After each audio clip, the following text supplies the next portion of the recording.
Good morning. Okay, we start. Perhaps a bit about the structure of today's lecture. So we will have about 2 hours of lecture. So we will have 3, as always. Until 12. But I will be lecturing for about 2 hours, and then we will have guest speakers today. So the guest speakers come from the Italian NSO, National Standardization Organization, and they will be talking a bit about standardization. Also with its relationship to supply chain innovation. You remember we had the example of the container and how important was standardization for the container. And therefore, I thought that it is important that you know a bit about how standardization is done, and it will be about 1 hour of lecturing, and then we will have 15 minutes of Q&A. So the program of today, we will start together. We will continue with, actually a new topic. We did the why of supply chain innovation. We did the how of supply chain innovation. We finished the supply chain analytics part last week. By the way, I gave you also another exercise at the end without solutions. If you would like to do it, of course you can do it. You have all of the knowledge in order to do it. Perhaps it is a bit different from what we have done in class, but you have the knowledge definitely to do it. So you can do the modeling and solve it in Excel if you want, but this is not a must. And then from now on until the end of the lectures, we will focus on the what of supply chain innovation, and the what, especially we will talk about some of the concepts of supply chain innovation. So it is not possible to cover everything, so I made a selection of the most important concepts. We will talk also about the technologies next time, and until the end of the lecture, the technologies that are important for supply chain innovation. Some technologies, let's say robotics and warehousing, for example, they constitute innovations in the supply chain. They have been created for the logistics and the supply chain. And then we will talk also about more or less general purpose technologies like AI or blockchain, which have been created not necessarily for supply chains and for logistics, but among the most important applications, it's supply chain and logistics. And therefore, so this will be more or less the program until the end of the lectures or the course. And then, by the way, I would like to remind you again that on the 5th of June, there will be an online, completely online lecture by my colleague Mattia Brambilla on localization technologies. Okay, so this is in a nutshell. We have 5 lectures that are remaining in this course, and then starting from I think second week of June or so. I don't have the date in my mind, but there will be the supply chain innovation. Obviously, we will have also some preparation for the exam. I will give you some questions that have been asked in previous exams during the last lecture, and then you have a feeling a bit what kind of questions might be relevant for the exam. By the way, last week, as we did the lecture, I gave you a question that we did in class that I posed in one of my exams. So more or less, if you are prepared also today and next times, we will do also on the way some questions that could be definitely a question that will come in the exam. By the way, one question that I may ask every time, and then I'm not getting tired to ask it. And by the way, and I tell you that although I say this every time in my lectures, still I may get no responses for the question, what is the framework for supply chain innovation that we use? So according to Albion et al. So, you know, it's the backbone of the whole structure of the class, but still, when I'm asking it, I'm not getting answers. So you may think of this. Please prepare that question, because this is a kind of basic question that everyone that has been attending this class should know it, okay? Good. So this is the introduction of what we will do during the next time, starting from now. And yeah, let's go and see. So we are exactly here. Needs some time. So we are exactly here. So standardization as an instrument, we will have it today, but starting from 10:45, so 10:30 we will have a break, and then the colleagues will come, and then we will set up everything so that we can start at 10:45 with a guest speaker lecture. And then, okay, today we will talk about supply chain innovation concepts. So these are concepts, they are independent of technologies, and we will talk about them because they constitute important supply chain innovations. The first that we should not ignore, of course, is e-retailing.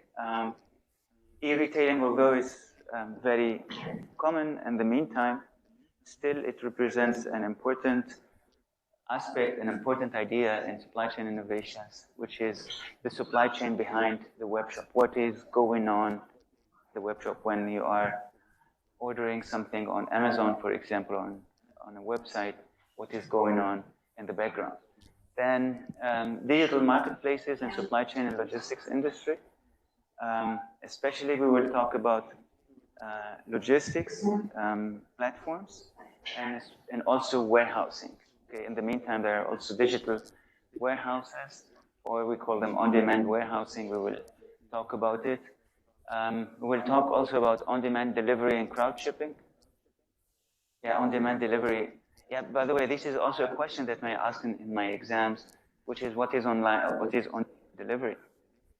Please, when we're talking about on-demand delivery, is nothing else than Glovo, for example. Glovo is an example of companies that are providing on-demand delivery.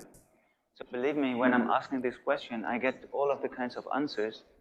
Yeah, although it's very clear, on-demand delivery means that we are using these logistics providers like Glovo, for example, for the last mile delivery, and where it goes very, very quick. And then at the very end, we will talk about the pallet pooling concept, which is a very interesting example. A few may know it, some of you perhaps not, but I thought it's very important to include it in the concepts that we deal with. Because it is, first of all, it's an innovative concept. There is a company that is very, very known, and it is from Australia, but it is worldwide present. It is called CHEP. They are doing pallet pooling. I don't know whether you have been in contact with CHEP in the past, but we will learn what they are doing and then how this concept works. So it provides more sustainability, but it is also, it reduces the level of coordination from the perspective of retailers, of manufacturers, etc. So perhaps just to give you a flavor for that, the question is, when you have these pallets, I don't know, where you go to the retail store, let's say to the grocery stores, sometimes for the parts of the products where there are discounts, for example, you still find them on pallets.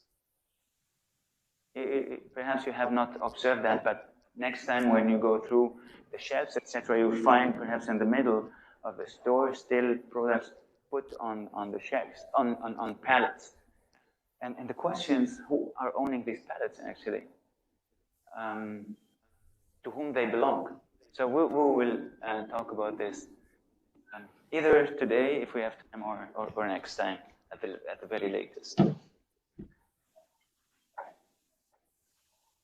Okay, so let's start with e-retailing. So some of the stuff, you know it, but perhaps what I would like here to give you is to give you a structure, how the e-retailing works. So a more or less a framework showing you what is going actually in the background when you are ordering something on the internet, and also the different important aspects that we need to consider when we are using e-retailing. So actually, what makes e-retailing a bit difficult or important to consider still is there are a lot of companies that are not succeeding in providing online web shop. So it's not the kind of logistics that companies are used to.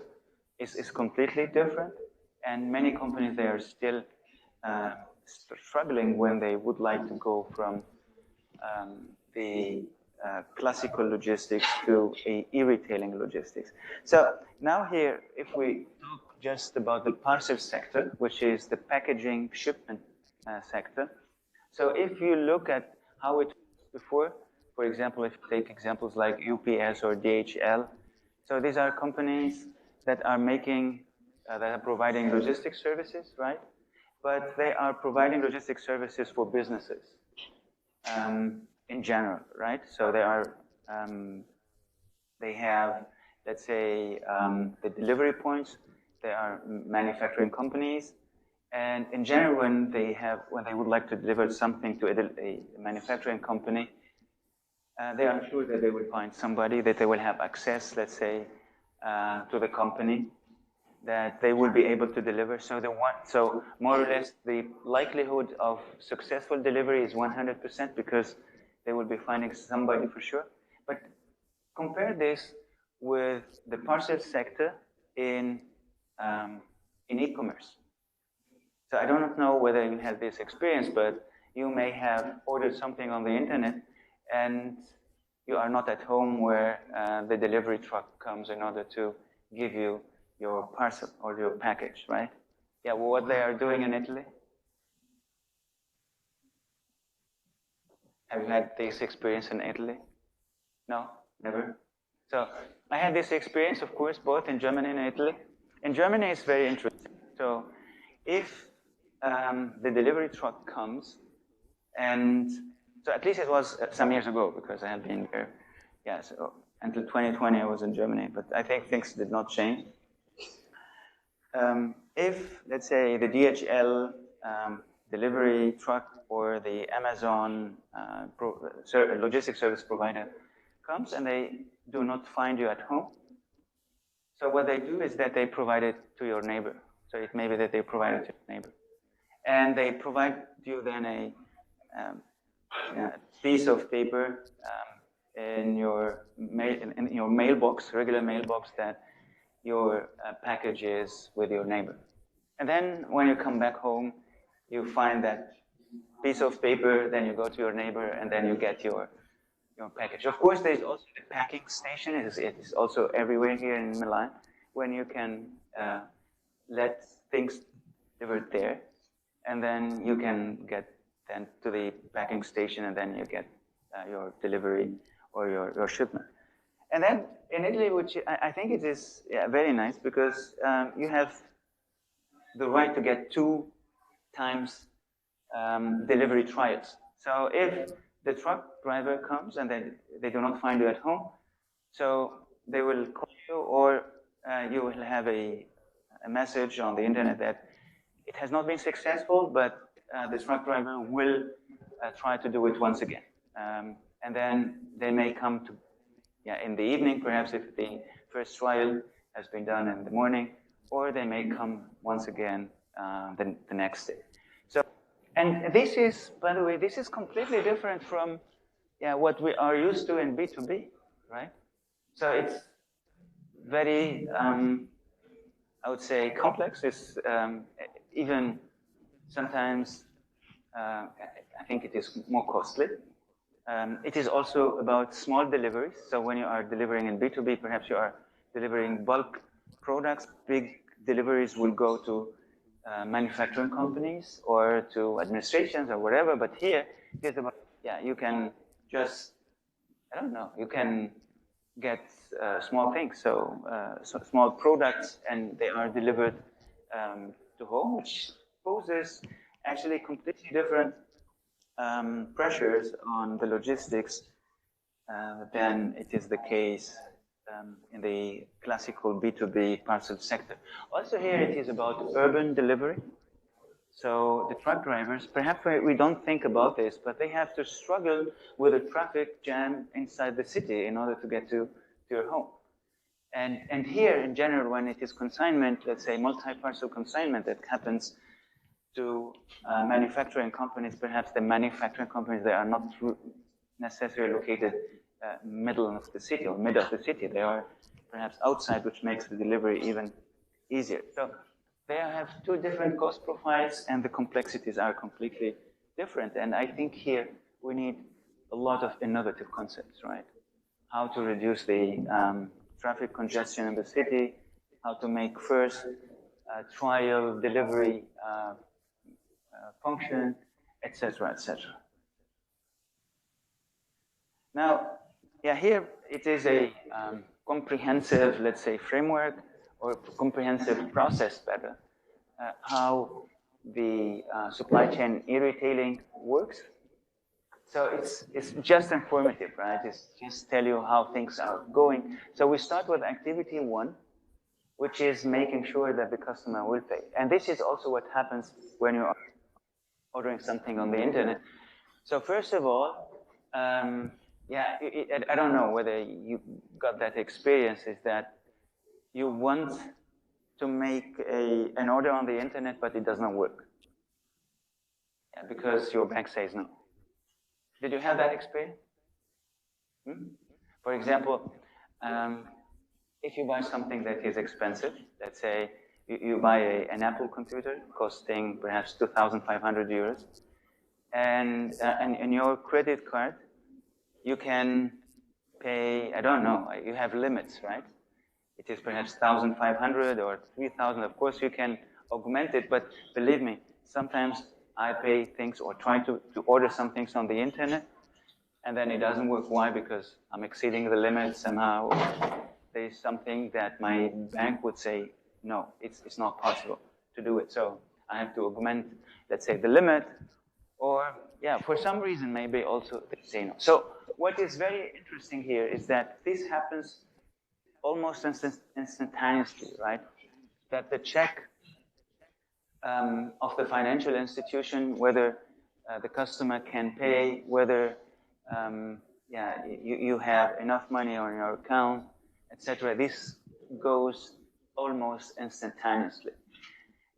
Okay, once that's done, we go to activity 2, which is, okay, everything is fine, the customer can pay, there is enough credit on the account, then checking for in-stock availability, right? So if there is enough products on stock, then yeah, there will be, the order will be going directly to the warehouse, and then from the warehouse it will be shipped. So activity 3 is arranging shipments. So this is the easiest process, the least complex, because from activity 1 to activity 3, this goes almost seamlessly. But let's imagine there is no goods on the inventory. Then we will go to activity. Okay, activity 4, very important. Yeah, it is not represented there. Yeah, it is insurance. Some packages, they are insured. I think most of them, because yeah, if there is something happening, then the insurance will be activated and will compensate for the damage. Okay, then if then we don't have enough inventory, then or enough stocks, then there will be replenishment. The replenishment is taking place at activity 5, and then we have to make the distinction between two types of replenishments. So we have the replenishment that is done in-house production. So this is 6. It means that it is a customized product, for instance, that is done by the manufacturer. What does it mean if it is in-house production? It means that the website or the web shop is operated by the manufacturer itself. Okay? So the manufacturer is doing the production and also selling the good. And perhaps if there is no production by the company, so the company is, or like Amazon is not doing production. Most of the products, 99% of the products they are selling, they are coming from contractors from other companies. So activity 7 is use contractors, and yeah, very important here, we have also ERP system that could be used either for replenishment from contractors to release some supplier orders, or if it is about producing internally, we need the enterprise resource planning system in order to plan the production inside the manufacturing company. Okay, activity 8. So once we have replenished, then activity 8 is about contacts with customers. We have to keep contact with customer, of course. Yeah, as a customer, actually, you are used, or you are expecting that the webshop tells you where your good or where your order is at that moment. So, for example, if it has left the warehouse, you would like to get information. Yeah, this is the tracking of the goods, and at the end, of course, okay, there will be shipment to the customers, shipping. If it is a physical product, then it is shipped with UPS, FedEx, or other logistics service provider. If it is shipping digitalizable products, for instance, books could be sold as physical products, or they can be sold also as a digital PDF, right? And yeah, of course, we have inventory and accounting that are also related to shipping, but also returns and reverse logistics. And believe me, this is one of the biggest hassles in e-commerce. I don't know whether you have done that, but you may have received something, and then, yeah, you are not happy with that, right? And then what you do is that you return it back. Who has never done that? Everything that you buy online, you accept it without any issue. No, right? So especially if it is garments, if it is clothes, if it is shoes, whatever, perhaps you are not happy with that. And for example, I'm very surprised how easy it is to return things online. So with respect to Amazon, it's very easy. So you just click, you get a code, you go with the code to the post services, and there they know what to do, and then if they put they have to scan, of course, that two-dimensional barcode that you got, and then the QR code, and then everything will function almost automatically. So, but this is, by the way, this is not good for the environment. This is very costly also for the providers. So, although it is comfortable, it is convenient, yeah, it may not be very, very advantageous from a sustainability point of view. Okay, so we have seen the whole process, how it works. Now we will focus on specific parts or the relevant steps in e-retailing. Yeah, more or less it is a bit an abstraction of the process that we have seen before. So the orders are received. Do we need customization? If no, the orders will be processed from the warehouse, and then it will be delivered to customers. If there is customization, so we have to go through the production plant. If it is MTO or ATO, and then it will be delivered to customers. And all along the way, we may encounter some supply chain problems. We need also solutions. And RFID here is one of the technologies that is proposed as a potential solution to this. But in the meantime, there are many, many other solutions. So here, the operations models. Yeah, you may call them also supply chain configurations. What are the operations models? Of course, yeah, first of all, you can sell a digital copy, as I told you before, the book in PDF. But still, you may sell the product that has been made according to different production configurations. So the most or the easiest part or the easiest mode is the make to stock. This is very clear. But we may have engineer to order, make to order, assemble to order. So I would like here to remind you, which is very important, that yeah, these different operational modes, they are dependent on the so-called the decoupling point, right? Where you are placing the decoupling point. So the decoupling point could be placed here at the very end of the production system. Yeah, here this is called also the strategic buffer, right? So the strategic buffer in a make-to-stock system, it will be at the finished goods inventory. So this will be the strategic buffer. It means that you are keeping your products at the finished goods level. Then we may have the assemble to order, right? So you have part which is made to order, and then here it is called the push part, and then you have the pull part. So here everything is done without consideration of customers' orders, and there is a part in the supply chain that is made according to customers' orders. So here, this is the strategic buffer. So you are keeping some modules, perhaps some components here, and once you get the order from the customer, you will configure the product according to the requirements of that customer.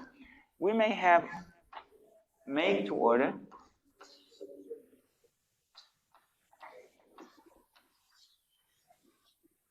So this is the push part.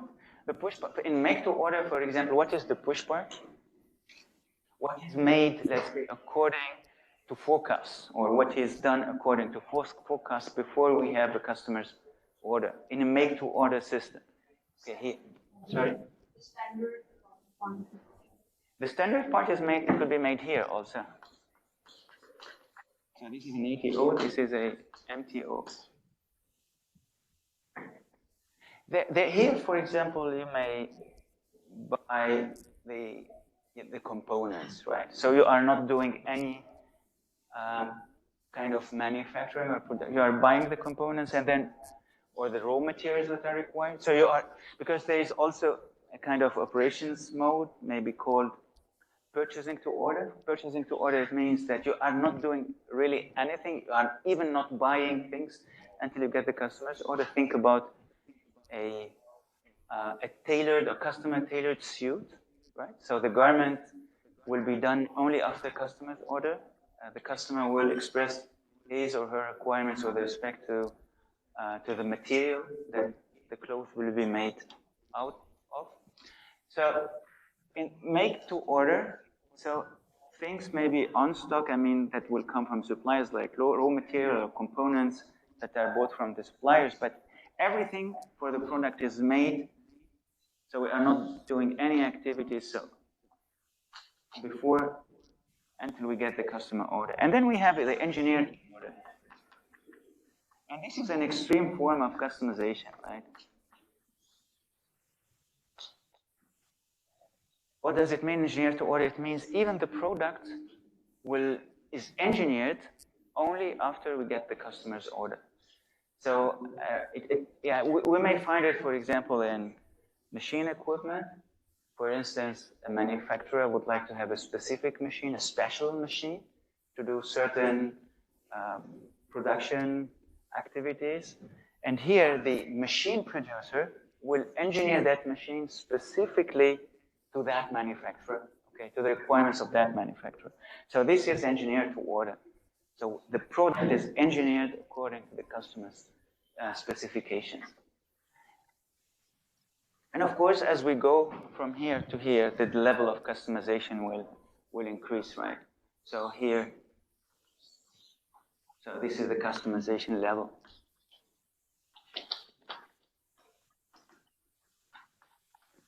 So here is smallest, and then here is highest.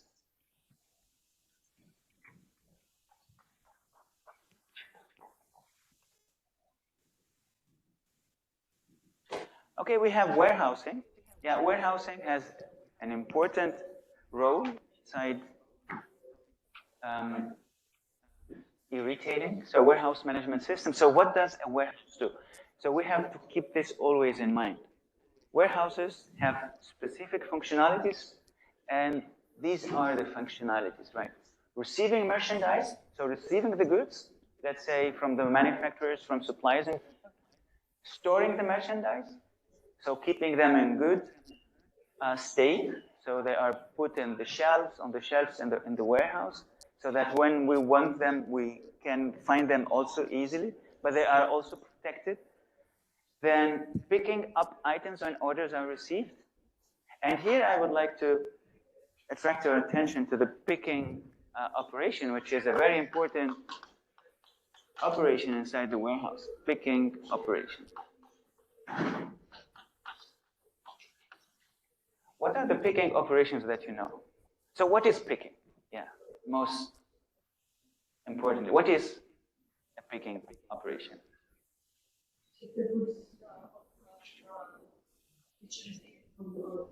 Exactly. So you are trying to put together the orders for specific customers. So you are ordering a computer, your order will be composed of one computer. If you have ordered many things, so the picker inside the warehouse will put together your order by putting together, by consolidating everything that is in your order. Let's say you have a phone, you have a computer, you have a tablet, you have many things together. They will be put in together for one customer. Now, what are the picking approaches that you know? Picking approaches. There are two essential picking approaches. Once again? So, okay, you have said them very, very quickly still. Okay, very good. So I would say it's good to picker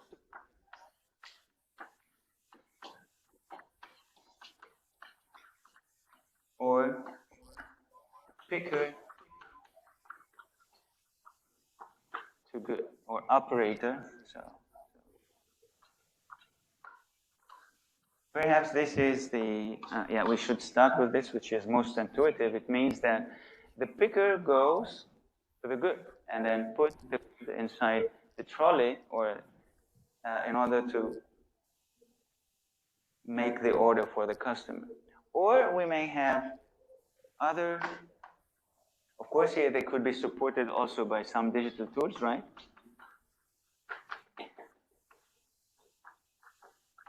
Yeah, some augmented reality glasses, they could, let's say, bring the picker to the shelf where the good is found. Yeah, you can imagine how big the warehouses are. So it's not very easy to locate the goods. And therefore, the pickers should get some support. Or we can have here good to picker. And this is most interesting because it is also the system that Amazon is working with. These are robots. They are they have been produced by Kiva. This is a company that has produced these orange colored robots. They are, AMRs.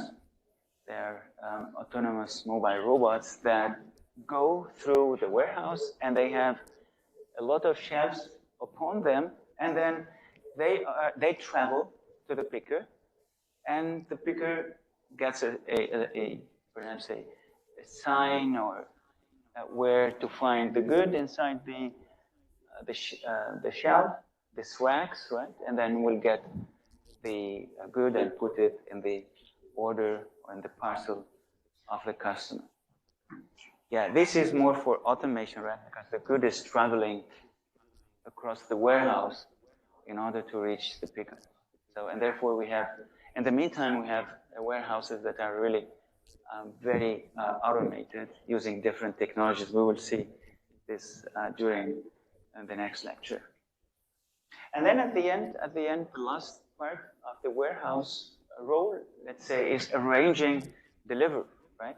So at some point in time, after having put together all the goods inside one single order, these have to go to the logistics service provider who will bring them then to the customers. Okay, we have also, then after that, the delivery to customers. We have different ways of doing this. The next day delivery, same day delivery, or from same day to a few hours. Yeah, this is not an AI-made picture, by the way. This is a real picture. There have been a lot of concepts thinking about using, for example, drones, UAVs, in order to bring, let's say, pizzas deliveries to customers. yeah, the problems are not solved. Yeah, there are many problems still that have to be solved in order to be practical. So what are the supply chain problems that can happen? Could somebody of you perhaps think about the supply chain problem? Yeah, independent of this slide, because what you have experienced, let's say, with web shops could refer to supply chain problems. Right? Yeah, I tell you something, and it is, for me, it is a supply chain problem. I do not know whether Amazon is aware of or not, but I noticed, I don't know whether they have done the same experience or not, that sometimes when I'm buying something from Amazon, there is the truck driver coming and then just making one short ring and then going away. And then when I try to chase him, right? But nobody's there. And then I see on the website, yeah, consignment was not done. It was not unsuccessful. The truck driver will try to do it again. Who had this experience? Did you have this experience? I had it really a couple of times. Or they are just calling very, very short, and then once you would like to get that call, there's nobody, and then you go to the website and there is a consignment trial, and then it was unsuccessful. I don't know. Have you had that? Did you have that?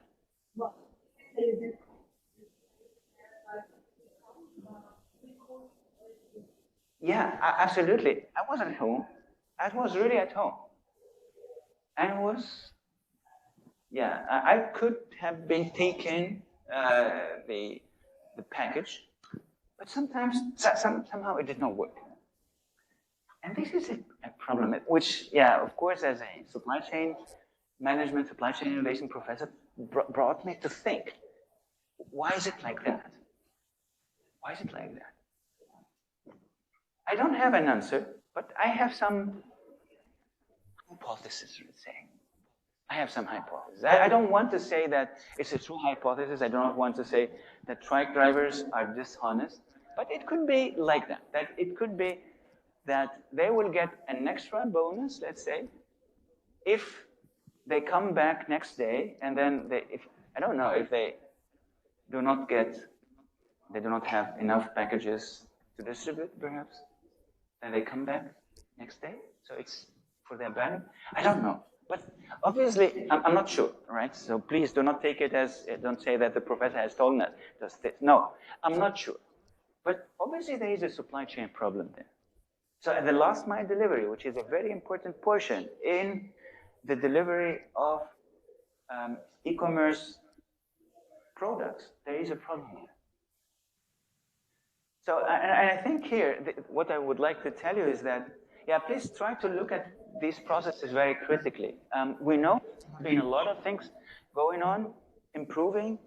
In the meantime, even with Amazon, you can get the same day delivery, but still things, yeah, may not go perfectly like this. And it is frustrating because you say, I'm at home. Yeah, why did the truck driver not wait for me? It is just going downstairs and I'll get, it was too fast. He went to it. I don't know. Anyway, and okay, we have order expectations, shorter and shorter delivery times. Of course, this puts a lot of pressures on the e-commerce companies. We are doing also a lot of cancellations and changes of orders. Order accuracy. Yeah, I think it does not happen very often, but would you be happy if you do not receive the full delivery? Perhaps not. We would like to get the full delivery. For instance, yeah, when you are working, when you are studying, you are perhaps not the entire day at your home, and then when you get a delivery, you would like to get the full delivery, right? Perhaps if it has been divided in two, one is delivered today when you're at home, and next day you will get the next part of the delivery. Yeah, you have to rearrange perhaps your schedules in order to get the shipment, yeah, this is something that the customers do not like to have. Multi-channel order management, online and offline channels. Yeah, it's very different here. Some companies, by the way, they are looking at the online channel and offline channel completely as separate. And if you talk to the offline channel, to the brick and mortar stores, yeah, we have this delivery from the online services. They will tell you, we don't have anything to do with them. Please solve your problems directly with them. But for example, other companies, they are merging them both. Yeah, for instance, we had just a nice experience with H&M, for example. Yeah, you get things delivered from H&M at home, right? But once you would like to get them back, or if they are not fitting or whatever, what you do is that you bring them to the store, and the store will get them, and then you will get the reimbursement after a couple of days. And this is also great because multi-channel order management can solve some of the problems here. Then we have complex distribution, as we have seen before, smaller quantities, of course, and also numerous returns. Some companies really are struggling with this because you need to plan very well the reverse logistics or the return logistics. So we have here a couple of supply chain solutions. Order taking activity, of course, it is email or web store, but email is not used perhaps anymore. Most of the order taking takes place over the internet, over the website. Structure and process of the supply chain. The supply chain has changed also in its structure. So the supply chain, maybe, it is known as a linear process, right? So going step by step, like here, from supplier to manufacturer to distributor to customer. But actually what we have here, we have hub structures. So we have big warehouses, and you have suppliers from everywhere. So we have really, these are big warehouses, and then customers will get the products directly delivered from the warehouses. So the structure of the supply chain has changed also. Companies are partnering with logistics service providers like UPS, FedEx, but also very interesting is the Amazon fulfillment, right? So Amazon has actually evolved from an e-commerce company to an e-fulfillment company. I don't know whether you had done that experience. You buy some products that are not sold by Amazon, but they are actually fulfilled by Amazon. So what does it mean? It means that the products, they do not belong to Amazon, but they belong to another company, to another provider. They are stocked in the warehouse. You are using the fulfillment services. They are using the fulfillment services of Amazon, and the payment also is done by Amazon's e-fulfillment services. But the products, they are not coming, let's say, from Amazon, right? So it's very interesting. So here, it's kind of a business model innovation, right? So look, this is the same example that I presented a couple, I think, last time, right? With respect, not the last, the lecture before, that some companies, Amazon is an e-commerce company, so this is the business model, or the main business model, right? But they have been good at doing e-commerce, at doing e-fulfillment in the sense of storage at the warehouse, fulfilling or executing the payment processes, delivering to the customers, that they are providing this as a service to other companies that are retailers and would like to sell on the internet, okay? So it is like a business model innovation. I'm selling not the product, I'm selling also the processes, what I can do very well, to manufacturers, right? So the e-commerce is B2C, but the sales or business-based second business model is B2B, right? It is from business to business. And then we have the supply chain segmentation. Yeah, this is something that, by the way, my students also forget about it, supply chain segmentation. Creation of different supply chains, each of which fits different types of customers. And I have here an example. An example will make it very clear. Look, a company in general, they are not operating the supply chain, the same supply chain for all types of products, right? So these are the companies in general, they are segmenting their products, and based on the segmentation. So there is a big difference between segmentation of products and customer segments and and supply chain segments, right? So I can still serve two customer segments with the same supply chain, okay? Right. But here we are talking about supply chain segments. Again, so we are not changing, or we are not creating different supply chain segments for different products. So different products, it means perhaps different models of products. No, we are creating different segments of supply chains depending on how these products, perhaps, they are made on the shop floor, are made in production. Let's look at this example. So we have Dell. Dell has the computers that are built to order, or they are assembled to order, for which actually Dell has been very famous in the past. So they are built when configured, order received. So they are not made until we get the customer's orders. So this is a supply chain segment which is online. So they are getting the orders online. The volume is low. The product batch size is 1 because every customer gets a customized product. The finished goods inventories, there is not any goods on stock. And the lead time is short. Yeah, if you would like to buy a computer, even customized, you may not wait for 6 months, right? You would like to get it perhaps next week. Okay, it is customized, you understand that it is, it needs some time, but you would like to get it next week. Still, okay, then the lead time is short. Then we have the build to plan. It is built in anticipation of forecasted demand.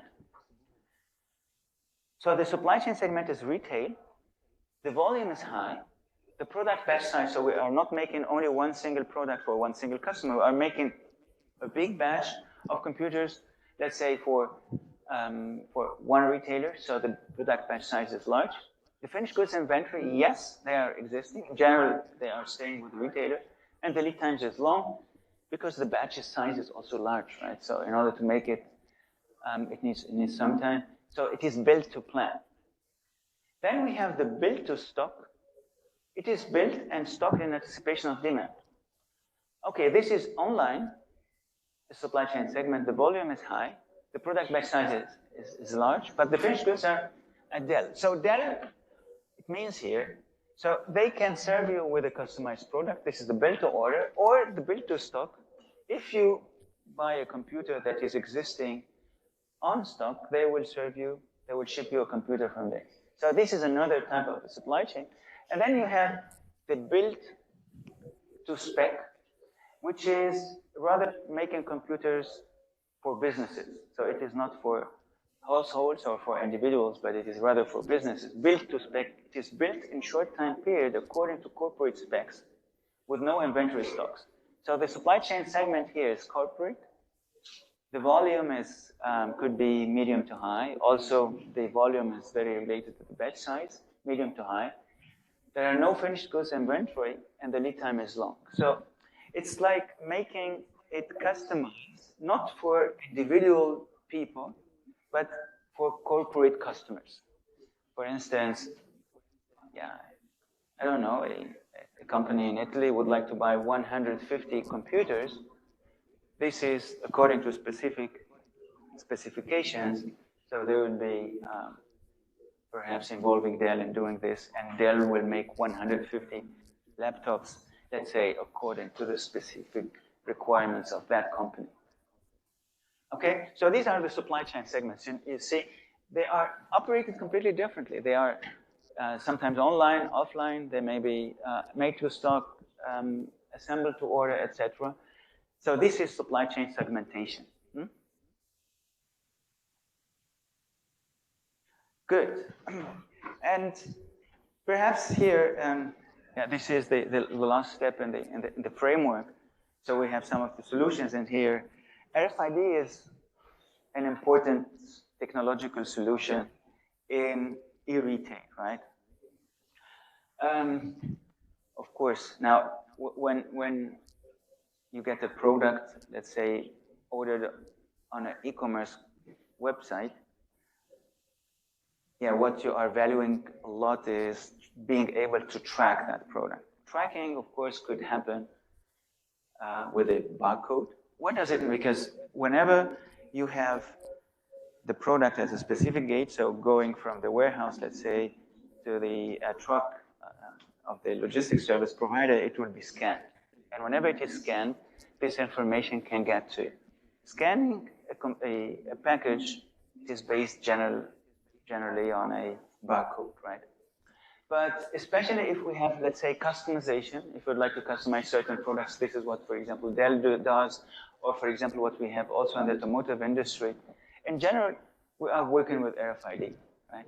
How does it work? I know that you know it. Yeah, how does RFID work? So what is RFID? Radio frequency identification technology. It's a very simple technology, but it has actually contributed to so-called Internet of Everything, right? The Internet of Everything. So we are connecting goods, physical goods, to the Internet with this. How does it work? No? So it's very important to see that we have, yeah, 3 parts, let's say. So first of all, we have the tag. Yeah, this is an example of a tag. Then we have, or it is called also transponder, we have the reader interrogator and the antenna together. I will put them together. And then we have the computer. Right? So you have an RFID tag. Let's say we are talking here about a passive tag, a passive. We will get to what an active is.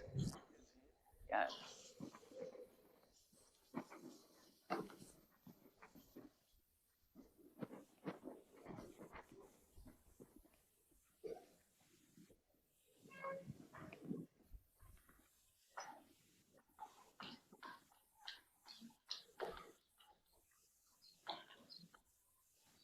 A passive RFID tag. So what's the problem with with barcodes before starting with RFID? What is the main problem with barcodes? Barcodes are excellent, and they have facilitated a lot of our lives, especially at the checkouts, right? I don't know whether you remember before we had barcodes, the prices, perhaps you are too young for this, but I remember this very well.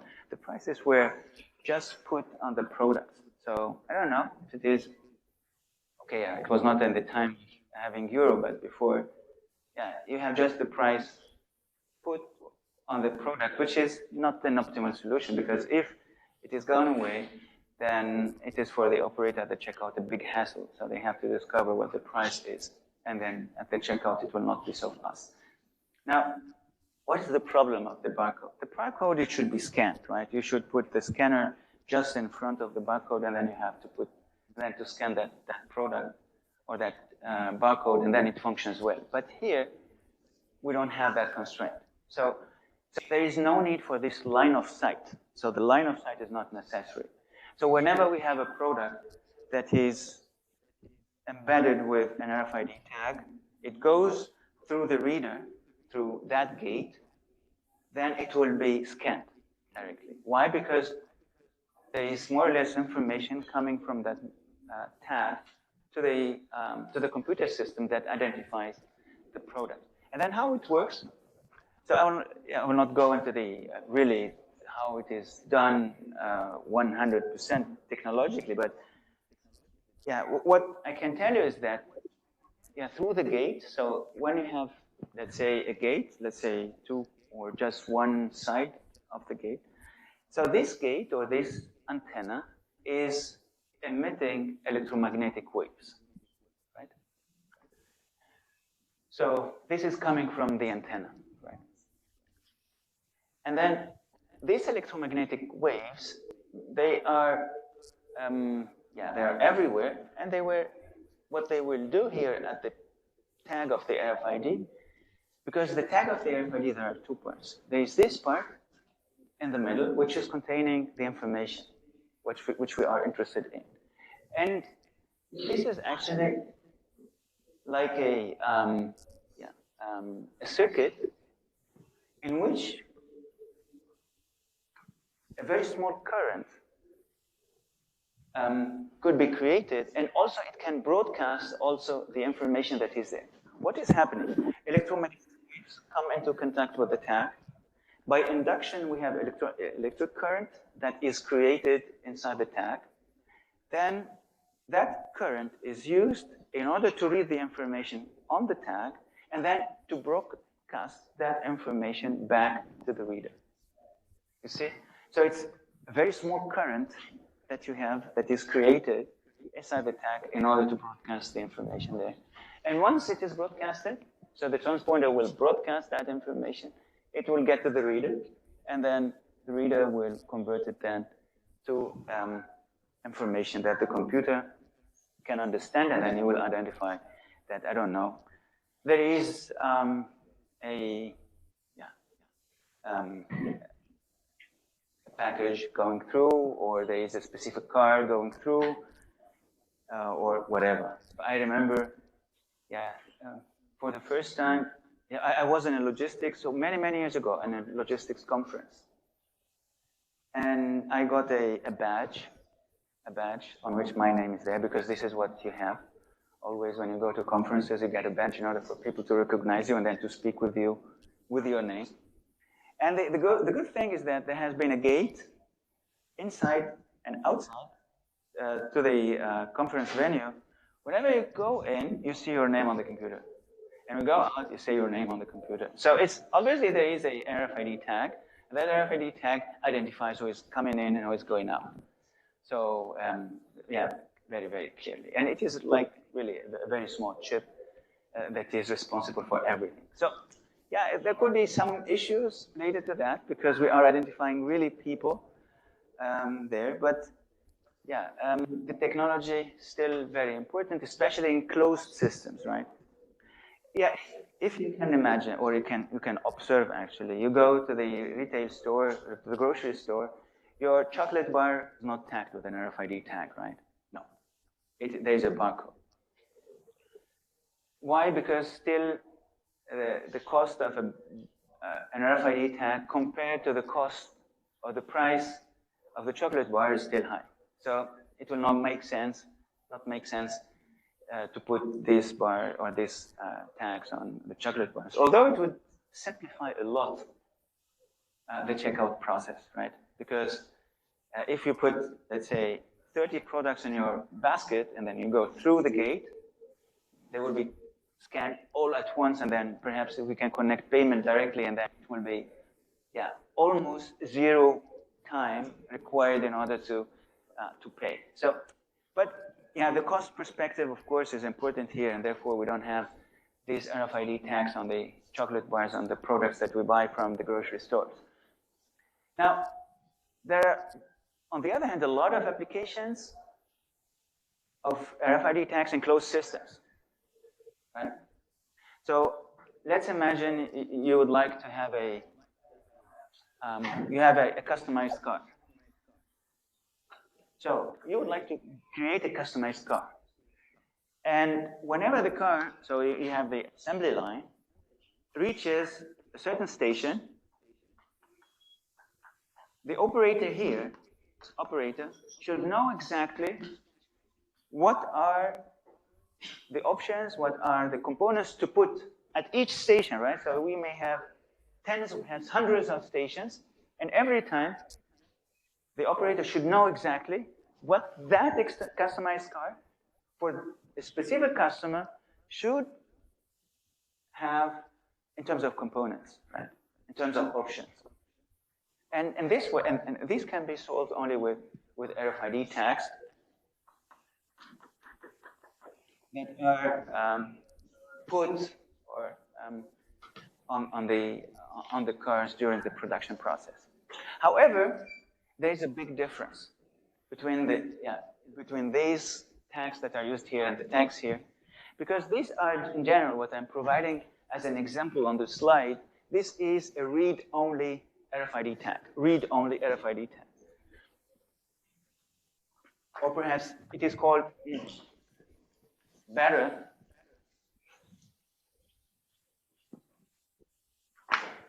it is write once, read many times.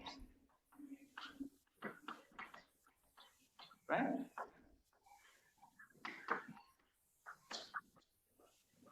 So, yeah, it is put once, say, on a package, but the information is stored inside the RFID tag, but it could be read many times. Whenever it comes through a certain gate, it will be read. But these are different. These are write many, read many times. So, yeah, perhaps.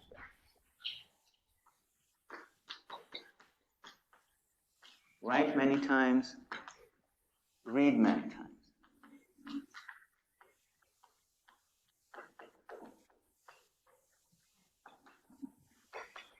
Why? Because here, whenever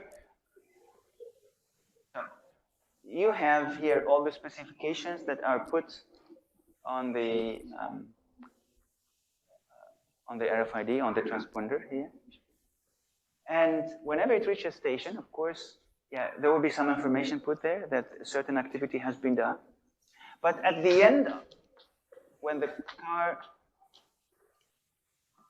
is finished, we don't throw away that RFID tag. That RFID tag is used in order to store perhaps the information for the next car, for the next customized car, and then it will go through the production plant. So we may use, by the way, these. So some tags, it can enable you to write and read them up to 100,000 times. So it's about many, many years of use. They are expensive, but since they are in a closed system, it is advantageous. It is beneficial to use this kind of tags. So these, by the way, they may not be passive tags. They may be active tags. What is the difference between an active and passive tag? So here, you need electromagnetic waves.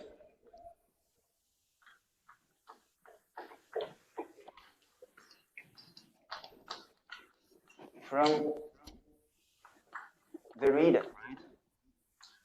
From the antenna of the reader. But here, they're endowed with a battery.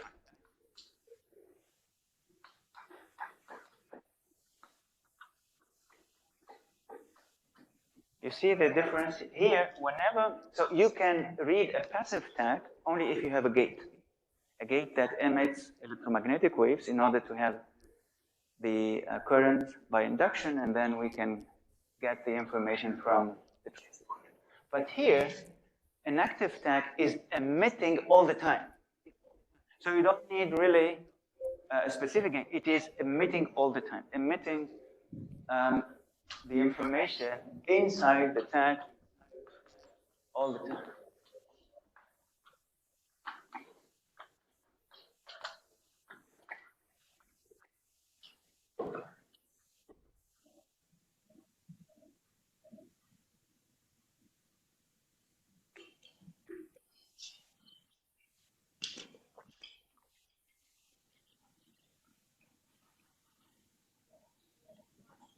Sorry?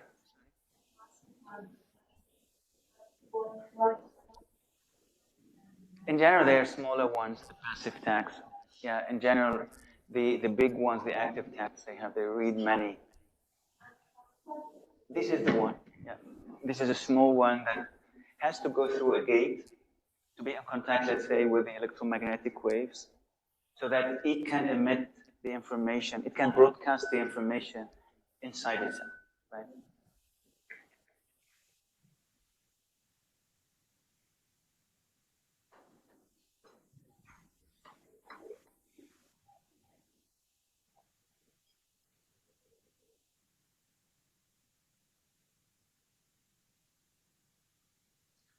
Okay, we have here, the reverse logistics. As we have spoken about before, is really important for e-retailing.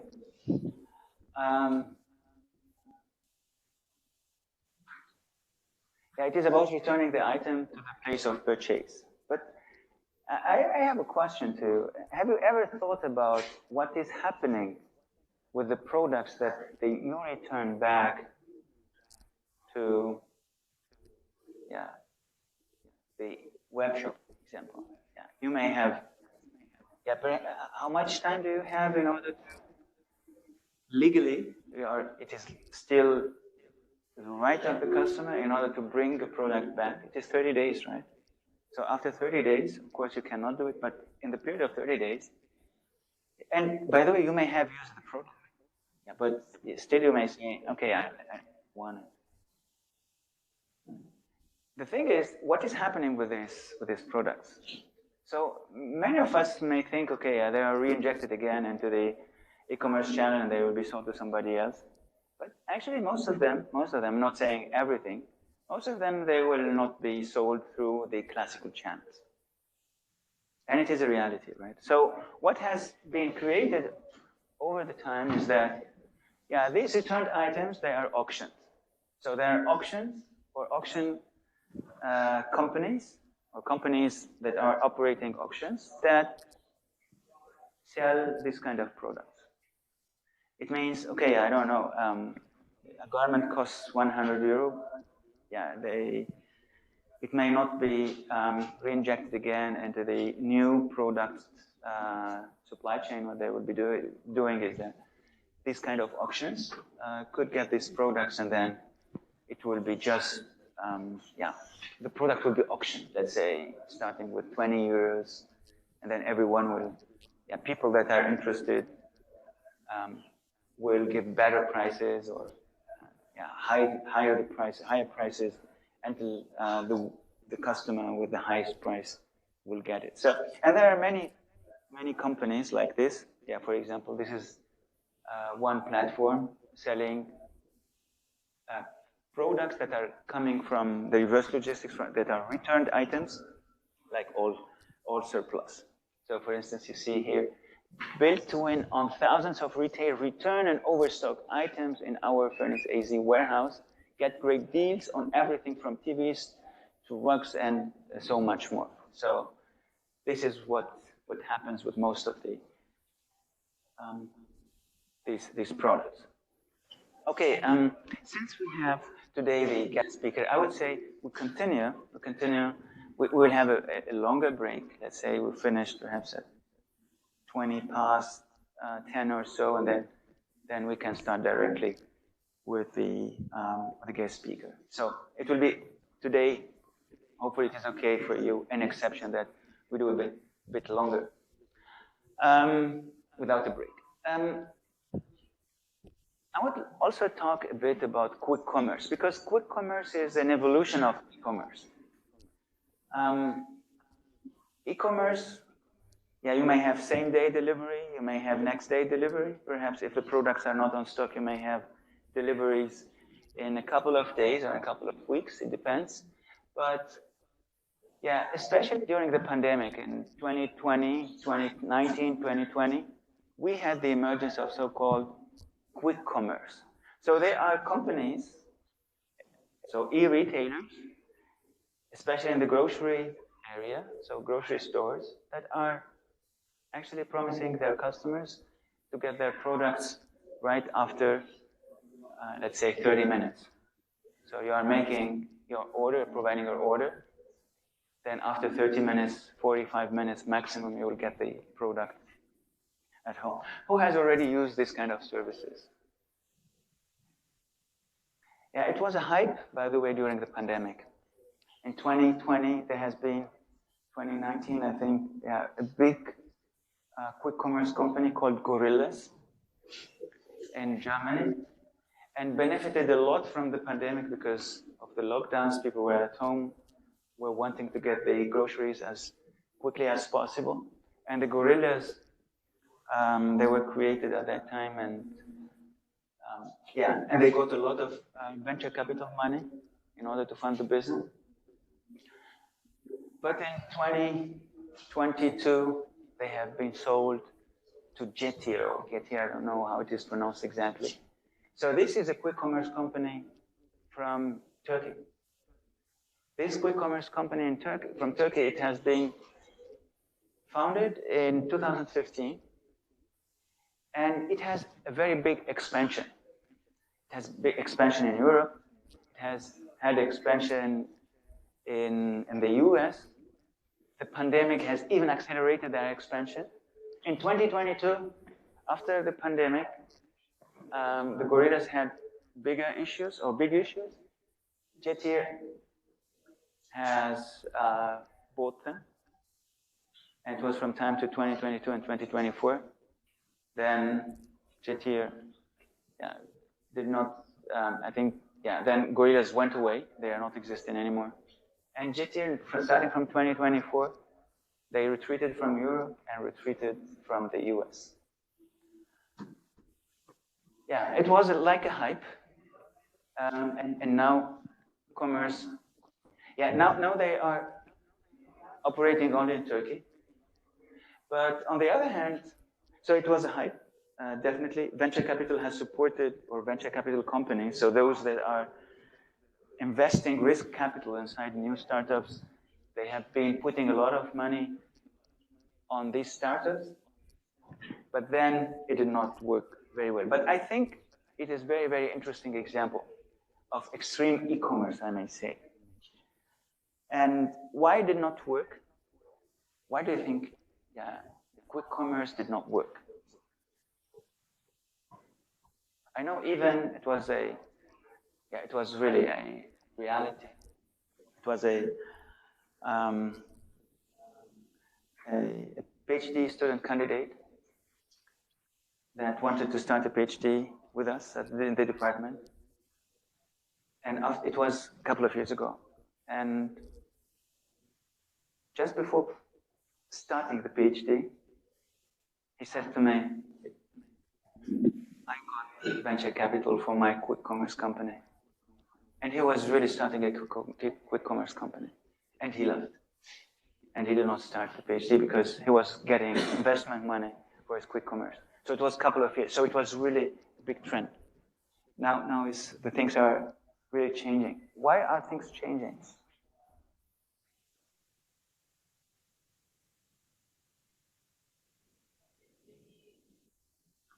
I don't know how.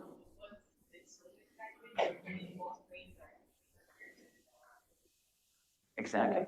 Yeah.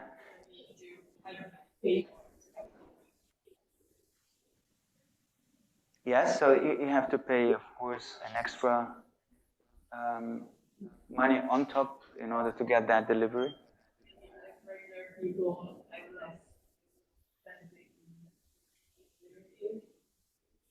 Okay. Yes, good. So the financial aspect, so definitely the financial aspect is very important. Yes?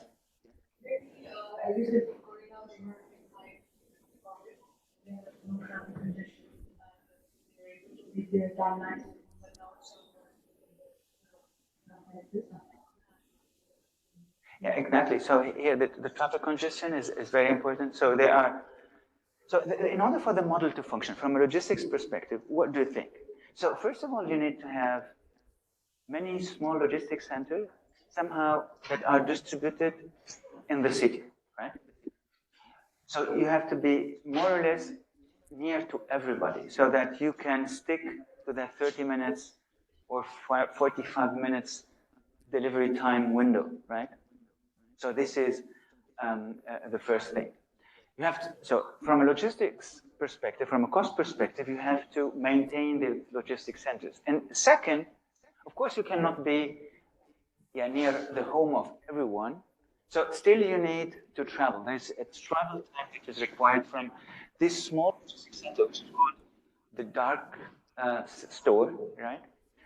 Then in order to travel to anyone, everyone. And of course, during the pandemic, there was not perhaps a lot of congestion. Then after that, there has been, the traffic is starting to be the same it was as it was before the pandemic, and therefore a lot of drivers, a lot of shippers, they were stuck, let's say, in the traffic in the city, and then, yeah, this was problematic. Another thing is that the existing retail stores, the existing brick and mortar stores, the one Esselunga, Kona, I don't know, Lidl, they were, perhaps Lidl is not doing that, but I don't know, but they started also rethinking their processes. Why also not providing our customers with such services instead of having, let's say, 30 minutes delivery window, but we are providing perhaps a longer delivery window, but we are capitalizing on the infrastructure that we have. We don't need these small dark stores distributed everywhere in order to serve all the customers in the city. So these were all of the conditions or the reasons why it did not work very well. So we have the customer placing an order to the dark store, and we have a picker. Then the picker is providing it to the courier, which then delivers the product to the customer. So I think still, even if it is not successful, I think it's very important to think about it, because we have to understand the reasons why these concepts did not work, although they were promising were very promising at the beginning. So let's look at some of the characteristics here of the dark store, which are very, very interesting. So these small logistics centers, let's say, distributed everywhere in the city. So they had layout efficiency. So shortest possible walking distances between items. So they were very small. They were not having all products. They had only inside the products that are frequently sold. So they are the fast-moving items are stocked. So you don't have everything. Then we have picking zones. Dark stores may divide space into zones like dry foods, refrigerated goods, frozen goods. Some technology support is also provided. Handheld scanners, wearable devices that tell them the optimal route inside the dark store, although it's very small. Simultaneous picking, in order to optimize the efficiency of the pickers. Here, the pickers can do or can put together many orders at the same time. So they had also multi-order trolleys, and there are no customer obstacles. So this is very important. This is why it is also very quick, and it has been optimized. So when you go through the shelves of a grocery store, for example, or a store in general, where people can browse the goods, you can look at the goods. Of course, a brick and mortar store, it has not only the role of offer or in order to buy, but you have also the possibility to see what is out there, what you can buy. Perhaps you don't buy it this time, you buy it next time, right? So there is this browsing functionality, right? Here, there is no browsing functionality. So there is no need for wide aids and no shopping carts blocking pathways. You can have it, of course, in the brick and mortar grocery stores. So these were the dark stores, how they have been configured. My question now, and I mean this question really very seriously, and we will deal with it scientifically. Do you think that faster is better? You know, we had, first of all, you know, as Amazon started, it was not next time delivery or next day delivery. Perhaps it was delivery after sometimes 2-3 days, depending on whether the product or the book or not. They started with books, Amazon, and then now they evolved to everything. Now we have the Q-commerce, the quick commerce, which try actually to revolutionize actually e-commerce by providing 30 minutes time window for delivery. The question is,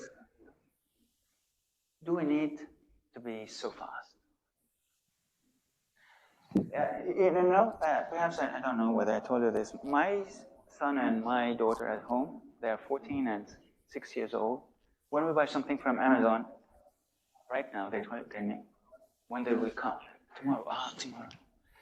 It's too long tomorrow. They would like to have it now. So just to tell you how, perhaps, I don't know whether it's related to the fact that they are kids or it is related to the fact that this new generation is not patient, so they have everything now because they're accustomed to the processes. So I lived more or less in the period of time where Amazon did not send you the products right now. You may not get it tomorrow. You may get it after 1 week.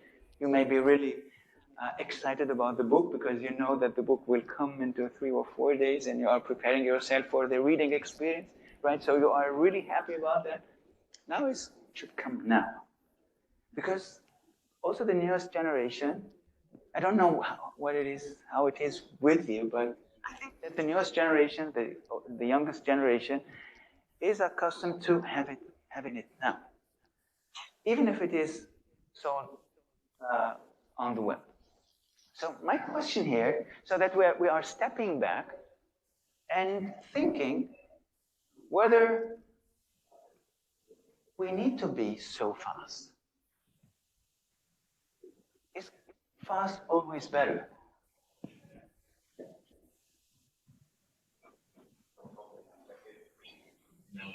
Sometimes what you say, we give our focus on the pace velocity because everyone is okay with shipping in 1 day. I cannot be the only one who says I will ship in 2 weeks. There's no value to buy for me. Single company is maybe the overall system like be. Yeah, it's interesting. This is necessary. Very good. So it is necessary for companies to be fast and to deliver fast. Okay. And for customers, is it necessary for customers? Perhaps, yeah, from a company point of view, and we know this, for example, from a sustainability perspective, it is better that customers delay the delivery, because then the e-commerce companies can consolidate goods to be delivered in a certain area in the city, and they deliver them all at the same time. Otherwise, they have to do many rides, and this will increase, of course, the transportation costs and the transportation emissions. Now, with respect to the customers, do you think it is positive to think of it, to imagine it now, and you get it now? So it's like magic, right? You imagine it and then you get it.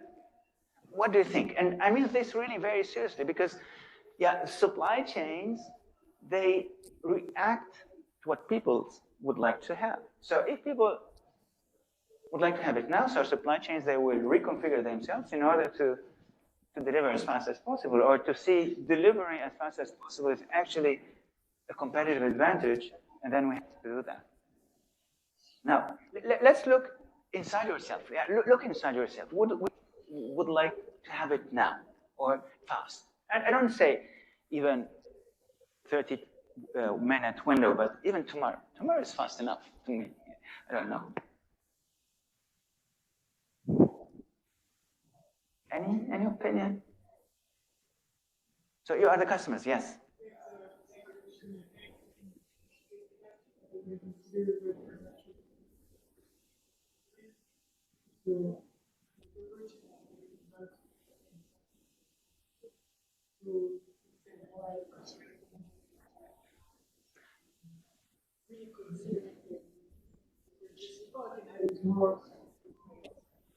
Yeah, very interesting.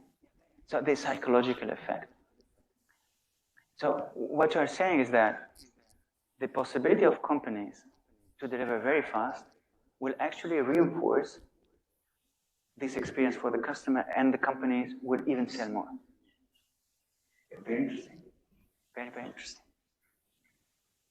So actually, I will demonstrate the opposite. And always, as it is the case, perhaps it depends. But let's go step by step. So is faster always better? So there is an interesting phenomenon. Perhaps you have heard about it in other economics courses. It's called cognitive dissonance. Cognitive dissonance is a very interesting psychological effect. It happens when a person feels psychological discomfort because their beliefs, desires conflict with their actions or behaviors. I did something, but now I feel it might not have been the right choice. Who had this feeling before? Every one of us had this feeling. I do something, but then many processes start in the mind and in the person and the body, right? Saying to you, perhaps this is not the right thing. You shouldn't have done this. I tell you an example of one of my colleagues. It was some years ago. She bought the newest Apple iPhone, like the newest one. And then I asked her, do you really need this phone?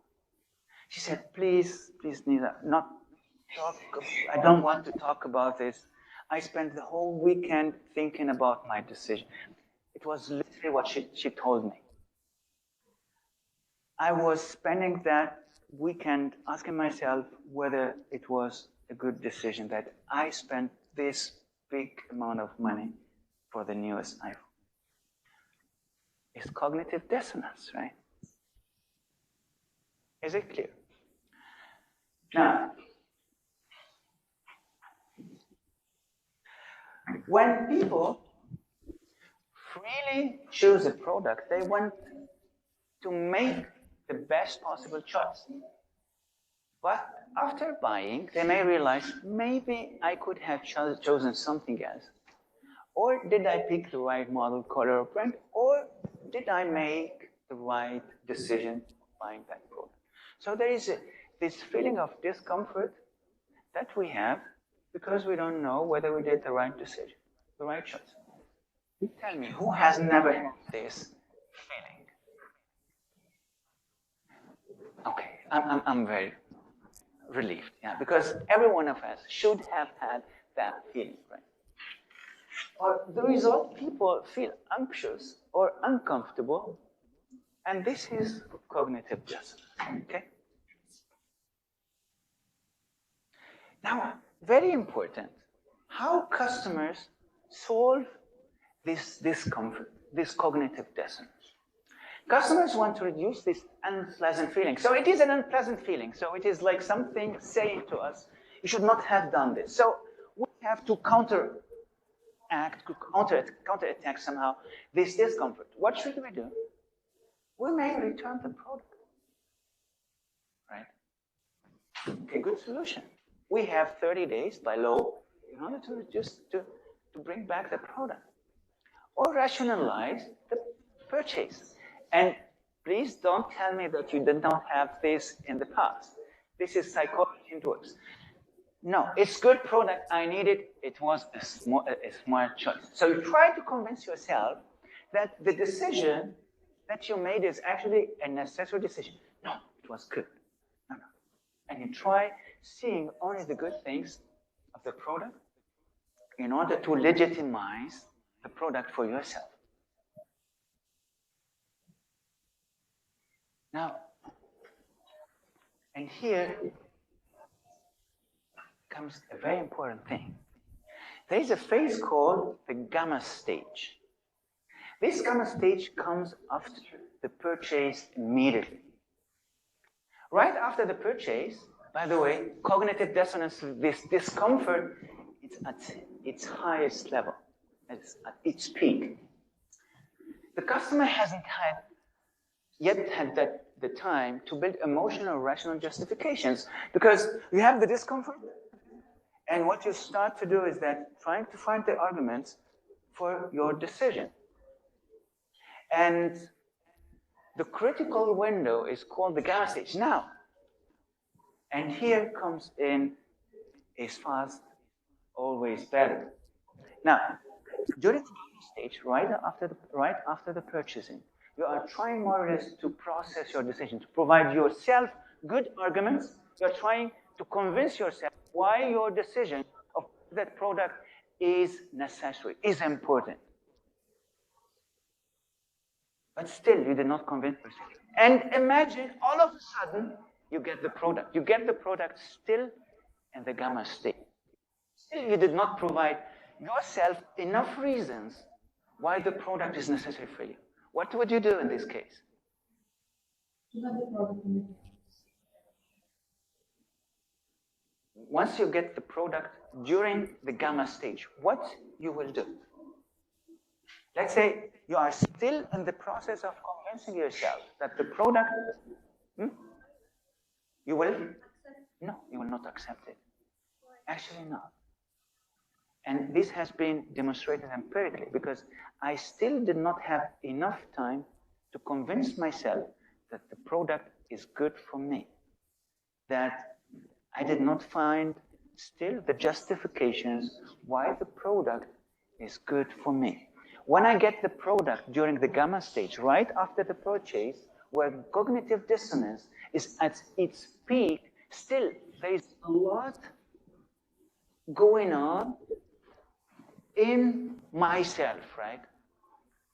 And then it has been demonstrated empirically by a study done in 2024 that a lot of customers, when getting the product so fast, let's say during the gamma stage, which can have perhaps a duration of 2-3 days, until you find enough justifications, they will return the product. Why?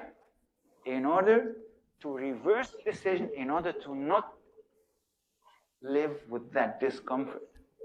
But imagine now for a moment, if the product is delivered, let's say 5 to 7 days after you have found enough justifications for you, so after you have convinced yourself that the product is important, is necessary, is the product that will make you the happiest in the world, when the product comes, when it arrives, you will accept it.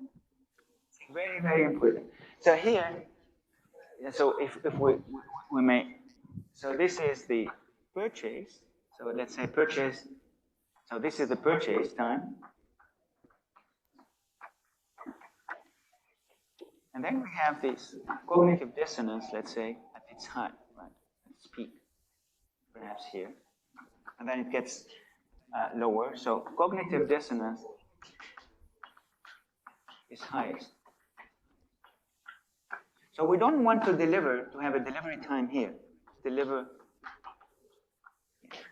Actually, from a company point of view, delivering here would signify with higher probability that the customer will bring back the product or will return to the product. So what you want to have is that in order to sell, of course, try to go over that gamma stage and then deliver afterwards. And here in this way, companies will reduce the risk or the probability of the customers returning back the product. Okay, is that clear? Okay, so this is the connection to the delivery speed.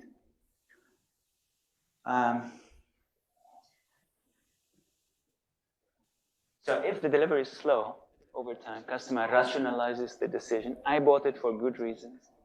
Discomfort naturally fades through distraction, memory softening. This is a psychological process. Perhaps right after the decision, you have that buying situation still in mind, right? You are thinking about your purchase. But after some time, you forget about it. You forget that, okay, the money has been booked from your account, the money is anyway away, and you forget about it. So this is memory softening. And therefore, there's lower likelihood of return when the product finally arrives. So here, I'm not talking about that everyone that is in the gamma stage will bring back the product, will return back the product, right? No, I'm talking about probability. So there is evidence from data from the study in 2024 that customers getting the product during the gamma stage have higher likelihood to return the product than when customers get it after that gamma stage. Now I have an exercise for you. And then you should actually connect these ideas with the supply chain in order to determine what delivery times should be provided for each type of product. Now, the details here. You are the supply chain and marketing director, so you are doing both functions at the same time, marketing and supply chain, for a growing online retailer. You sell two main product categories. The first is high-tech electronics, for example, smartphones, tablets, and you are also selling with the online channels luxury fashion like designer shoes and handbags. Your company must decide whether to prioritize ultra-fast delivery, same day or next day, or allow slightly slower delivery, 3 to 5 days for each category, while considering customer satisfaction and the risk of returns. For each category, electronics and fashion, decide faster delivery or slower delivery. You see? So understanding really what the customers want and how the customer psychology is will provide you with very important indications about how to configure and how to design your supply chain. Now, could you think about it a bit, a couple of minutes, and tell me? This could be also a good exercise for the exam, right? Based on what we have done.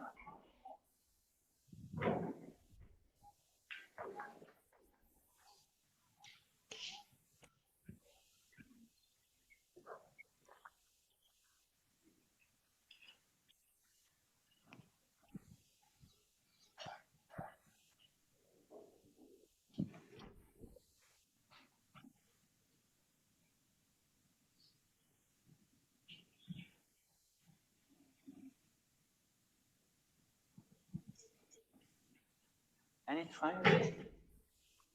Perhaps 1, 2 more minutes to think.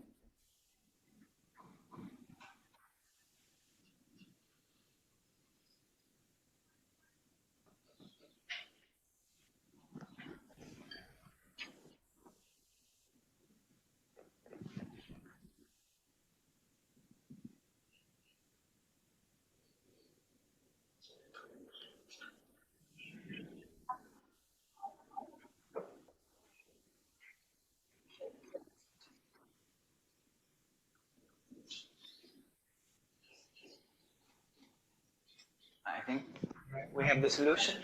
No? Perhaps. Yes?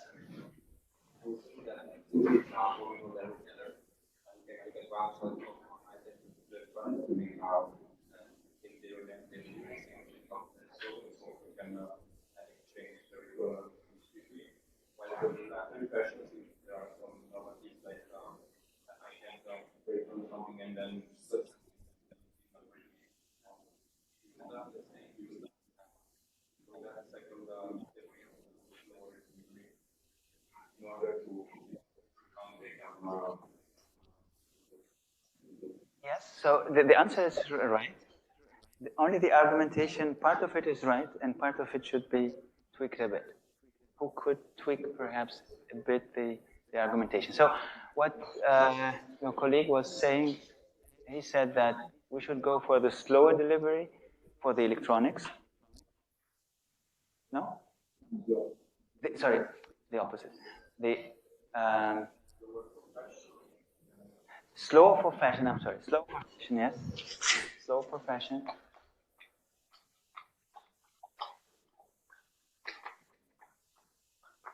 And faster for electronics. Yeah.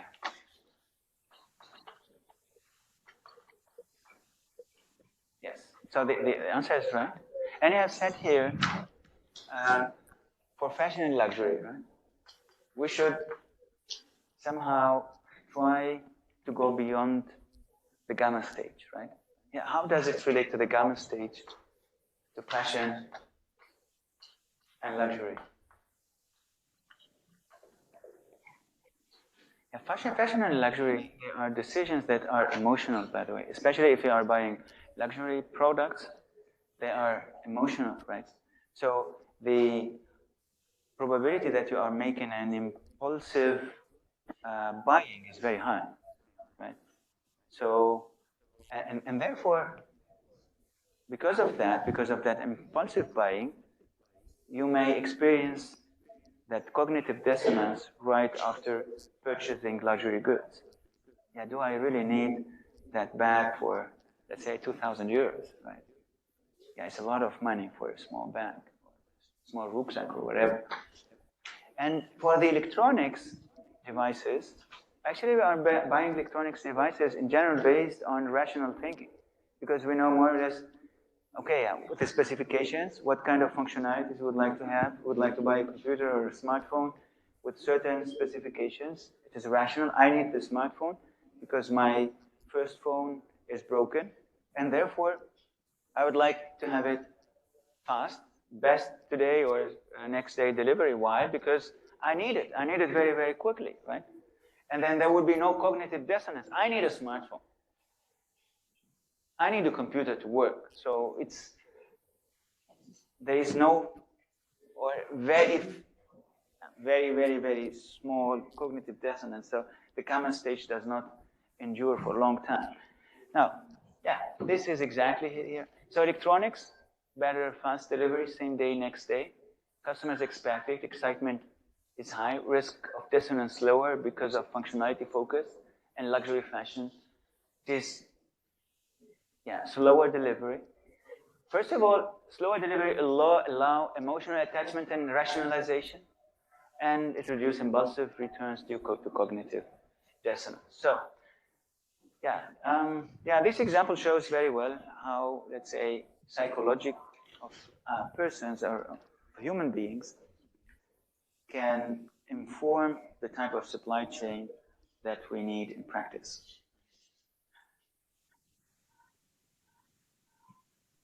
Good. So we are done with the innovation concepts.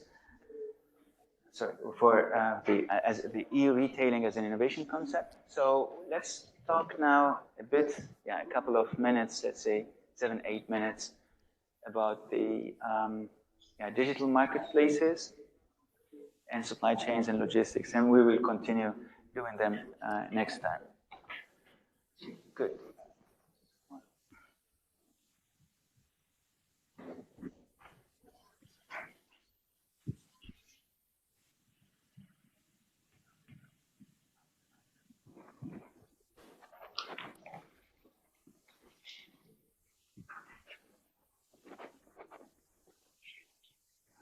Okay.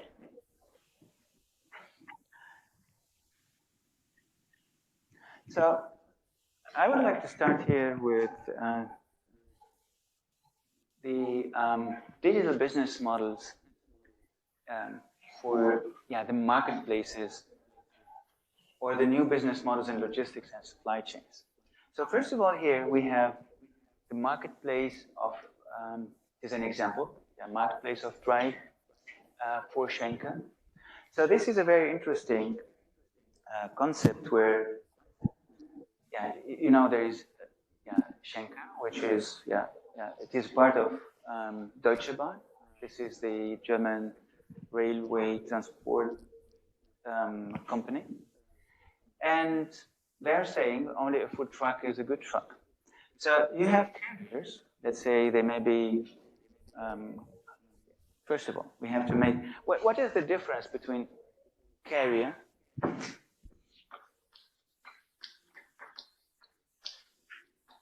freight forwarder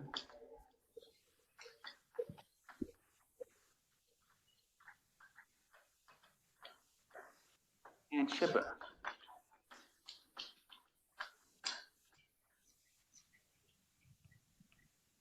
I think these terms, they could be a bit confusing, so we have to clarify them. What's a shipper?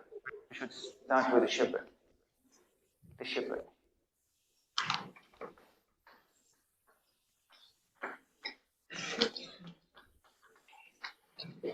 So, the set of products, or it could be anyone that would like to ship something.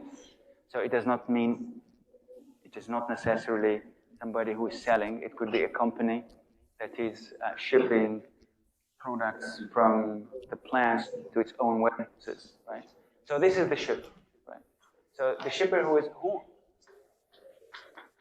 shipping the good. At the end, he or she is the one who is paying money in order to pay for the shipment, right? Then we have the carrier. Who is the carrier?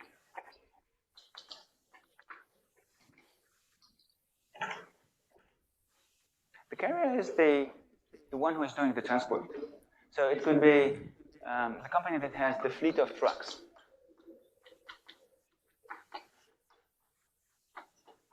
Or it could be just a small company with 2 or 3 trucks, or it could be the truck driver just working for himself or herself, right? So this is who is doing the transport, who is getting the product from A to B, right? Getting it from, let's say, from Milan to Genova, okay? With a truck. And then we have the freight forwarder.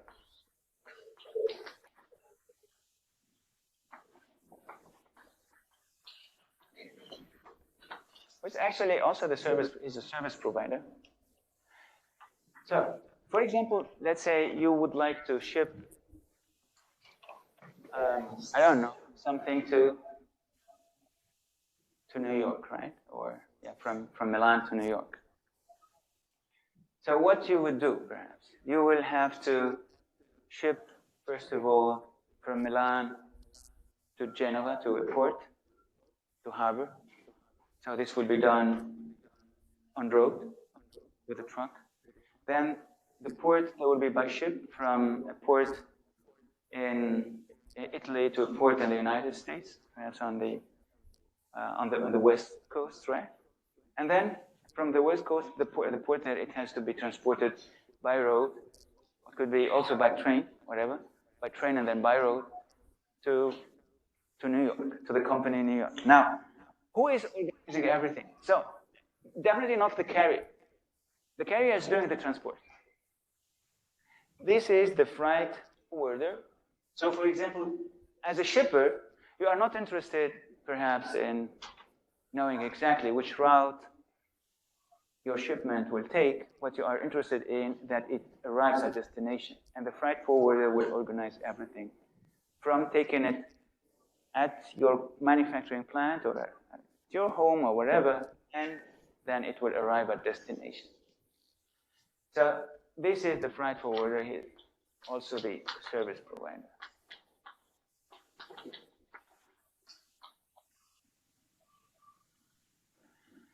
So here,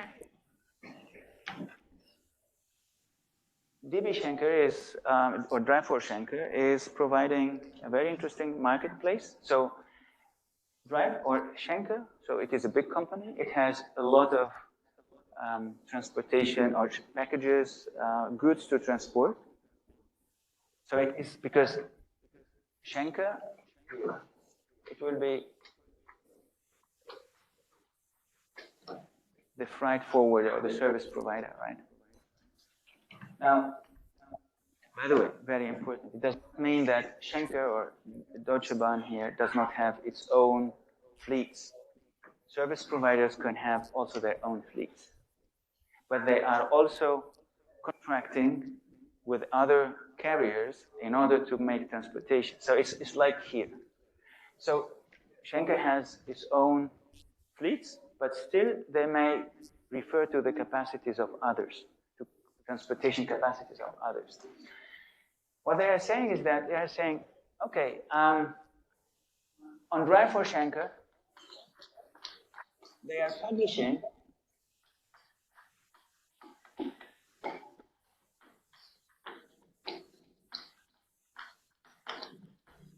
their freight requirements.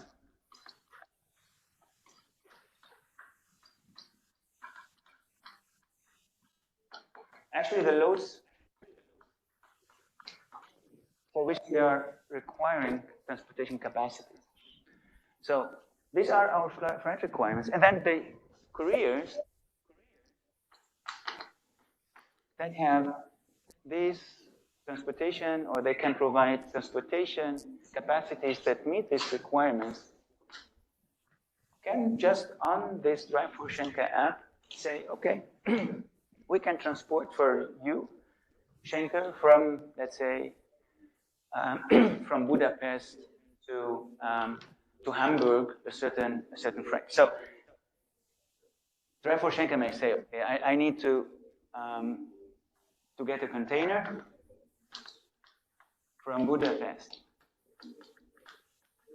to Hamburg. So this is what Drive for Schenker published, right? And then there will be a courier saying, or carrier, saying, okay, I can do this for you. See? Or I have, or it could be just 3 pallets. I don't know. And then I have some space in my truck that can transport these 3 pallets from Budapest to Hamburg. Why? So this is good not only for Drive for Schenker, but it is also good for the carriers, because the carriers can saturate their capacities, right? Only a food truck is a good truck. And based on this marketplace, they can get 5,000 loads per day. And there is also a Connect to Drive app that connects actually the driver, so the driver knows exactly what is on his or on her truck, so that it is also important for the driver to know what he is transporting, right, or what she's transporting. Did you get it? How does it work? So it is a platform where, let's say, the load, or the transportation capacity seeker is publishing his own needs on the platform. So, and this is a private platform because it is operated by Drive for Schenker, and then the carriers who have capacities to provide, to offer, they will say, okay, and we have the possibility of doing that. Then we have the service providers. The service providers, they are offering shippers access to connected fleet of thousands of trucks. And as I told you before, so the service provider is like the freight forwarder, right? So not only the trucks that are belonging to that service provider, but also the ones that are from other service providers. So it's focused on digitalization and automation, and in general, they may use proprietary technology and ecosystem building. So it's like, yeah, let's say, it could be, we take here DB Schenker as an example, which has its marketplace, but it has also its own fleet. So there is own fleet. But they have also fleets of others. So fleet of, it could be company 1, 2. So they are logistics companies, right? So they are not manufacturing companies. And then they are organizing the transportation for the shippers. And then we have the management software providers, which is transportation management system. So TMS is a transportation management system.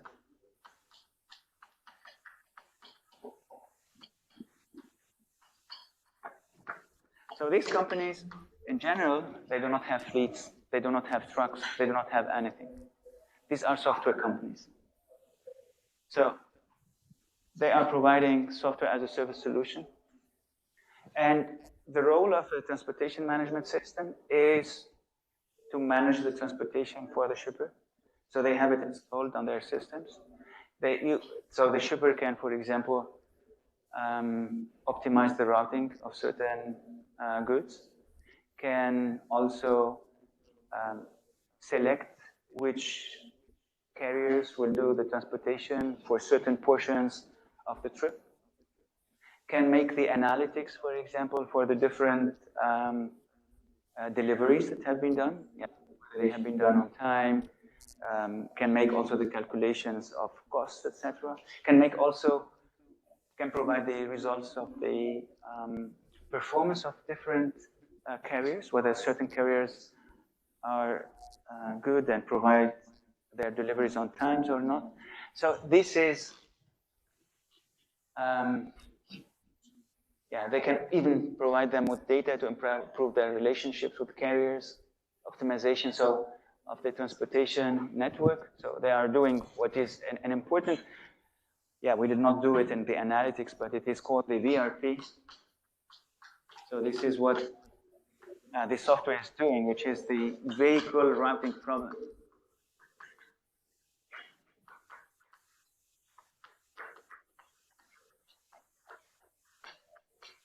So given a shipping location and given a destination, you have different routes in order to get to the destination, and which route will perhaps reduce the cost, will reduce the time of delivery, etc. So sometimes a bit of the functionality that the Google Maps also do, but of course this is more sophisticated because you are not optimizing one single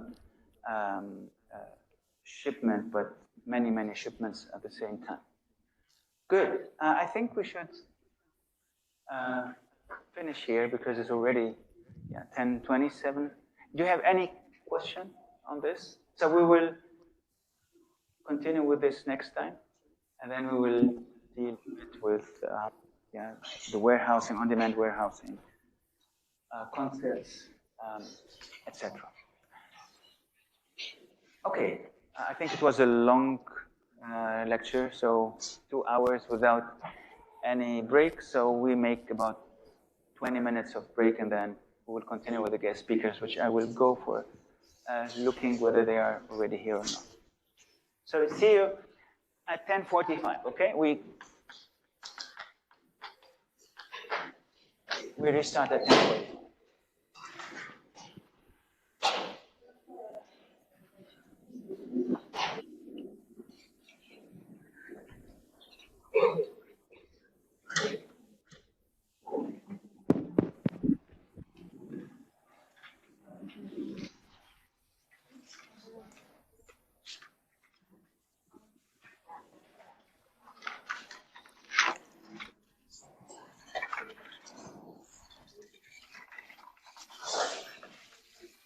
Okay. Okay.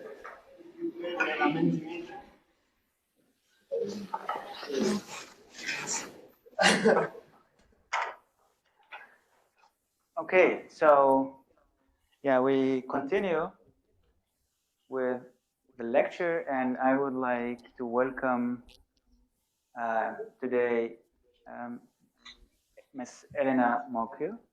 Thank you for coming. Elena is from the UNI, from the National Standardization Organization in Italy, and she is with Adriano Ferrara.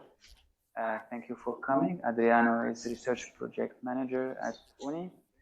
And Elena and Adriano today, they will give us a lot of insights into standardization. We have talked about standardization as we went through the story of the container. And I told you how important standardization is. And standardization is really most important in order to get a lot of innovations working. Otherwise, without it, it does not function. And today we will learn how it works actually, and what are the interactions between innovation and standardization, because Elena, she's the head of innovation and standardization unit at UNISHEL, so she will share with us her insights. Also, thank you very much for coming, and thank you very much for bringing all the gadgets. By the way, who did not get a gadget can still take some of them. Thank you for bringing this heavy box with you. And I was told also that there are some prizes, some awards. So for these 2 bottles, if you answer some questions, but we will discover more afterwards. Thank you again. Thank you very much for coming, Elena, Adriano, and we are looking for for your lecture. Thank you very much. All right, so So the recording is working, so it's working. Okay, this way it works. you can put it also Somewhere. Okay, here. Yes. Yes. Thank you very much. So thank you very much, Anita. Thank you for inviting us. It's a pleasure to be here. And well, as Anita said, I'm responsible for innovation and standardization in UNI, the Italian standardization body. And I will try together with Adriano, who's a project manager in UNI, and he's involved in the management of a European funded project where UNI is involved. We will try to guide you through the wonderful world of standardization. Hopefully wonderful, but I'm not sure. Anyway, we will try to give you some hints, some information about how standardization works, what it is, how it works, and how it works in conjunction with innovation and research-funded projects. As you see, we are with a project which is Mozart. You will learn more about this project later on during the morning, and it's an example of how standardization works in conjunction with research projects. So starting from the very beginning, we will talk about the standardization work, then how standardization supports research and innovation, and finally just few information about the project Mozart. The standardization work. First of all, just few information about UNI. UNI, as I said, is the Italian standardization body. We were founded in 1921. And we develop standards in all sectors with the exception of electric and electrical one. Our mission is to develop standards, publish standards, in general technical documents, and we represent Italy in the international standardization context. That means in CEN, which is the European standardization body, and ISO, which maybe some of you have heard about, which is the international standardization body. Yeah, I wouldn't say more about UNI. You will learn more about standardization. So we are part of a whole system, which is a complex system, as I said, and it develops standards at European and international level in all sectors, as I said, with the exception of the electric and electrical one. These are the key areas where we develop standards. So it's a huge area. So everything dealing with any possible issue linked to your daily life also. So if just bring this in mind, because it works also for your daily life. And this is the ISO context. ISO counts 175 countries, standardization bodies all over the world. And at the moment, we have more than 26,000 standards published. So you have a whole bundle of documents, technical documents. A standard is a technical document developed throughout the world, all over the world, thanks to the support of all the different standardization bodies. And standards are, how can I say, a basket, let's say, where the knowledge is shared by all the different experts, because experts participate to the drafting of standards. Experts from all over the world for the ISO context. And these activities is carried out in more than 800 different technical bodies, let's say, which means technical committees, subcommittees, and working groups. These are the numbers for ISO. Then we have the numbers from CEN, which is the European context, which is wider than the European Union. So as you see, there are 34 standardization bodies and more than almost 19,000 standards. In many cases, standards from ISO are adopted at European level and then adopted and at national level. So the more than 26,000 standards you saw at ISO level, part of them are also are also European standards. And as you can see, there are also more than 2,000 different working groups and activities carried out at European level. And UNI is one of the 34 European standardization bodies. Just to give you a whole picture, what are the legal bases for standardization? Because there are some legal bases. At national level, for what concerns Italy, we have two standardization bodies, which are recognized thanks to a legislative decree in 2017, which is somehow a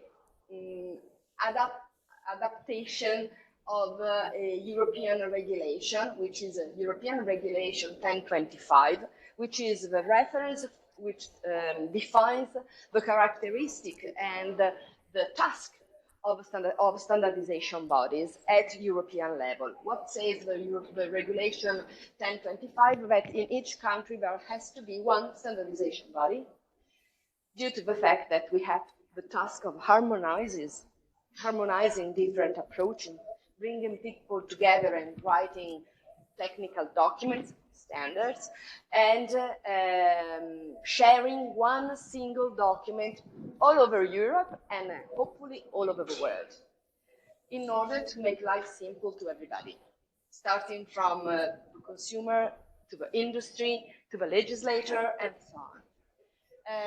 But what happens that in many cases, in Italy is one of the cases, but also in Germany is the same, there are two different standardization bodies because we have different tasks. So UNI is dealing with everything, with the exception of the technical, electric and electrotechnical issues, which is dealt by itself.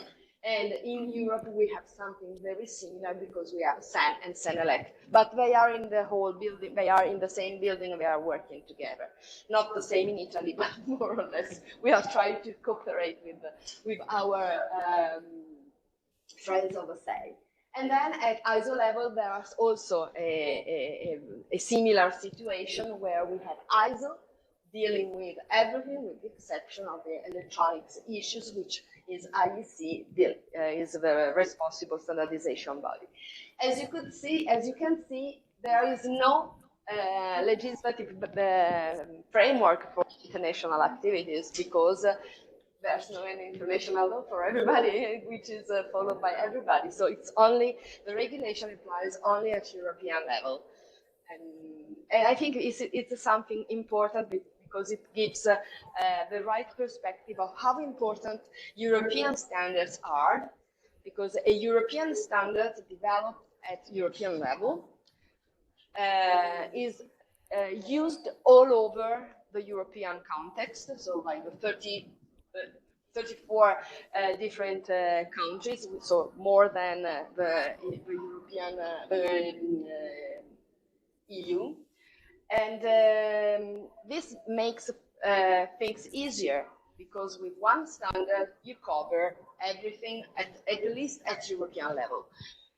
In some cases, and we will provide you some example, it works also at worldwide level with the ISO standard.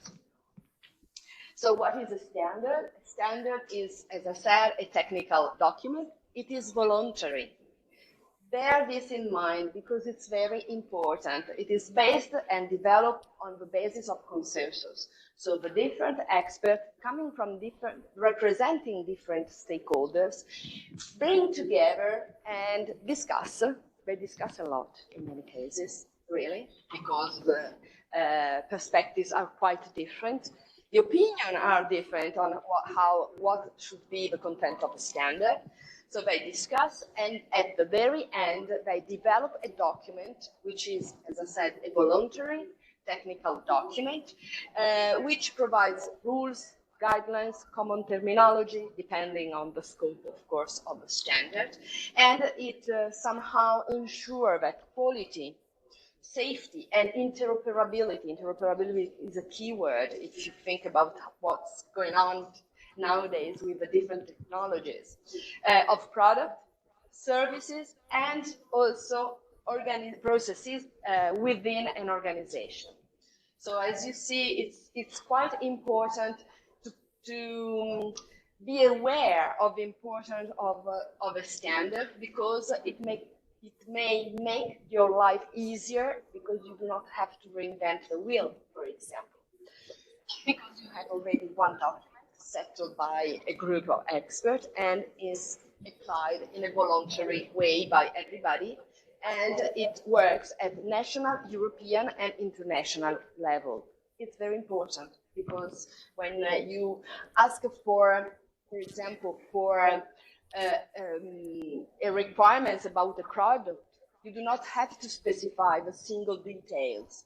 You can refer to a standard, and this works at European or international level. So when you have to buy something, you may say, I wanted to buy a specific product which complies with EN, ISO, whatever the number refers to the product, and you do not need to explain more, because it's already there, and it's settled by the market itself. I think it's very, you have to bear this in mind, because it's very important. Some examples. We started from bolts, because at the very beginning, in 1921, bolts were the key, were very important for the industry. And then we developed different standards going from, well, this is very interesting, because the quality of fuel in Europe is defined by a standard. And if you go to buy fuel, you will see the number of the standards on the, I think it's pump, yeah, right? On the pump. Check it. You will see that it's 228 for some kind of fuels, because it depends on the fuels. So it's quite interesting. Then we have some example with the bicycle. Also, bicycle have standards.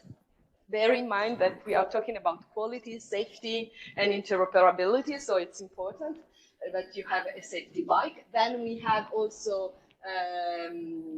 washing machine, but not only. It's an example. And the USB. The USB is another example. Everybody now uses a USB. It's the key. You use it. Well, maybe less today nowadays, because we work with. But in any case, it's important that your USB fits into the different appliances you have.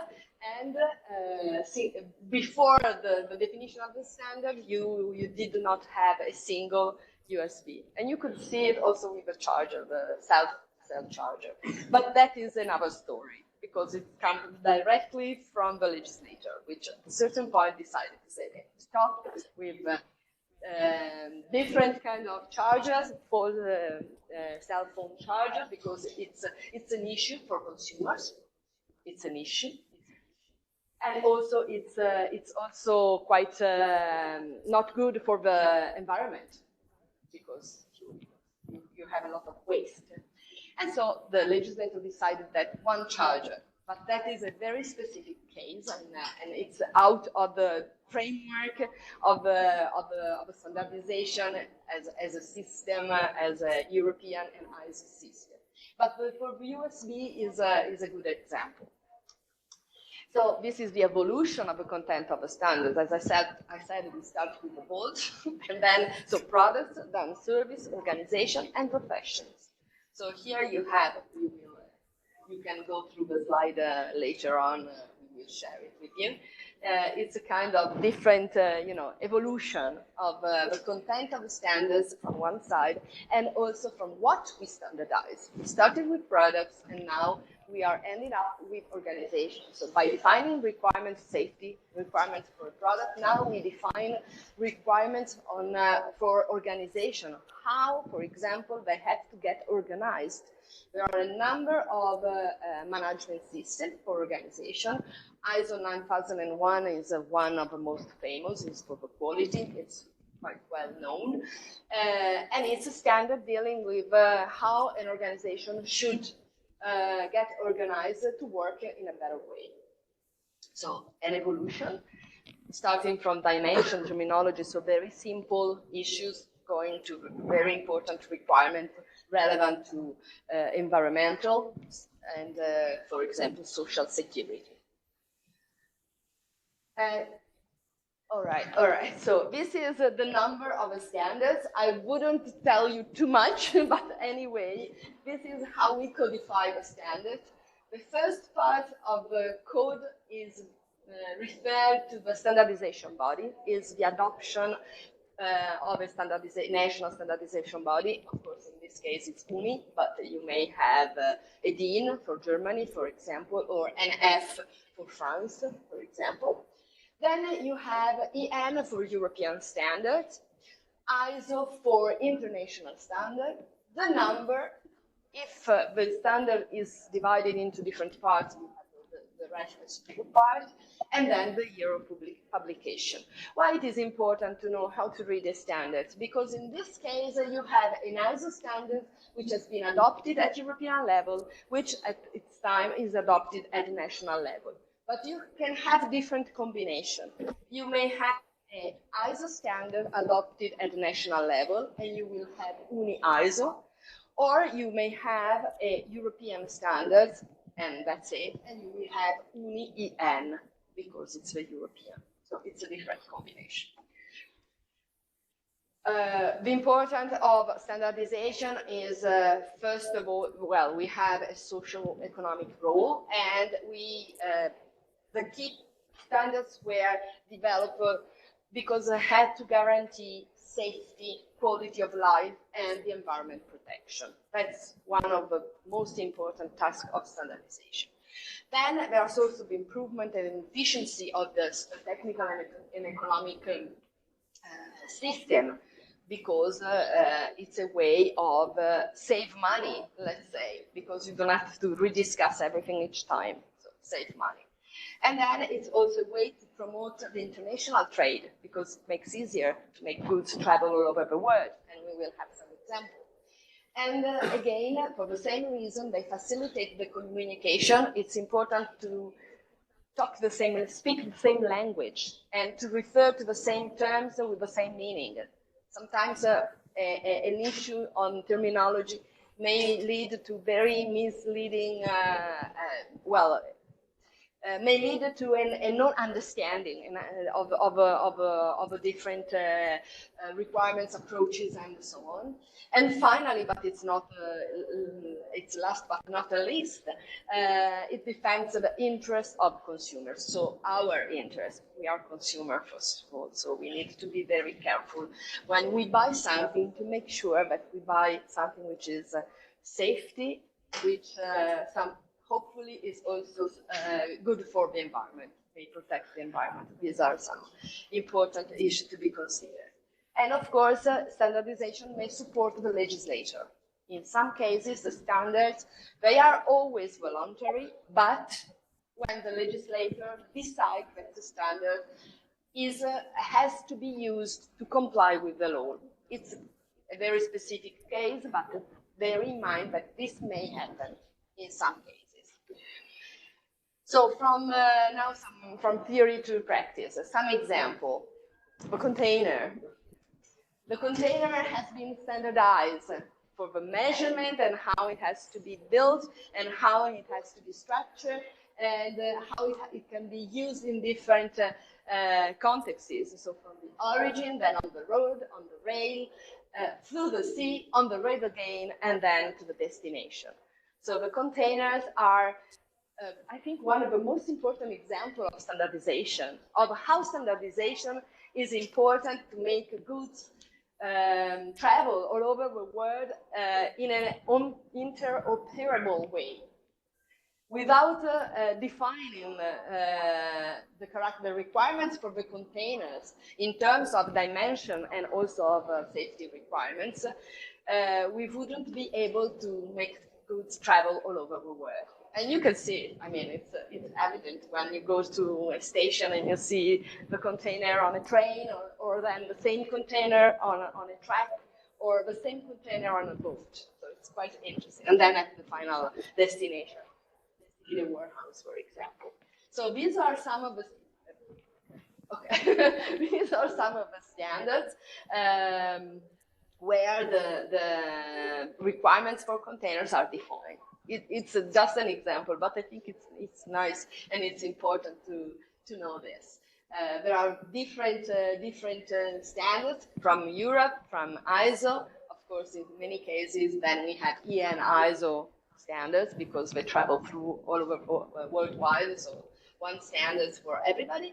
And I think this is a very good example on how it works, standardization. The other example is pallet, and again, it's quite similar, but it's exactly the same concept. You have to fit the pallet into the container, so it has to be compatible, and you have to consider the dimension of the container, the dimension of the pallet, and it has to work. Otherwise, they don't fit. And so this is quite important, and there are some important standards shared at ISO and European level. What is important is that there are some specific standards for Europe.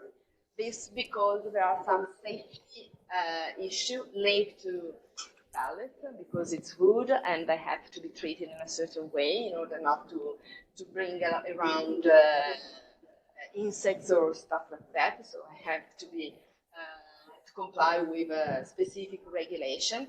And so at European level, there are some specific standards for safety of pallets, but then the dimension and all the rest, also the requirements in terms of stability and stuff like that, are defined at ISO level.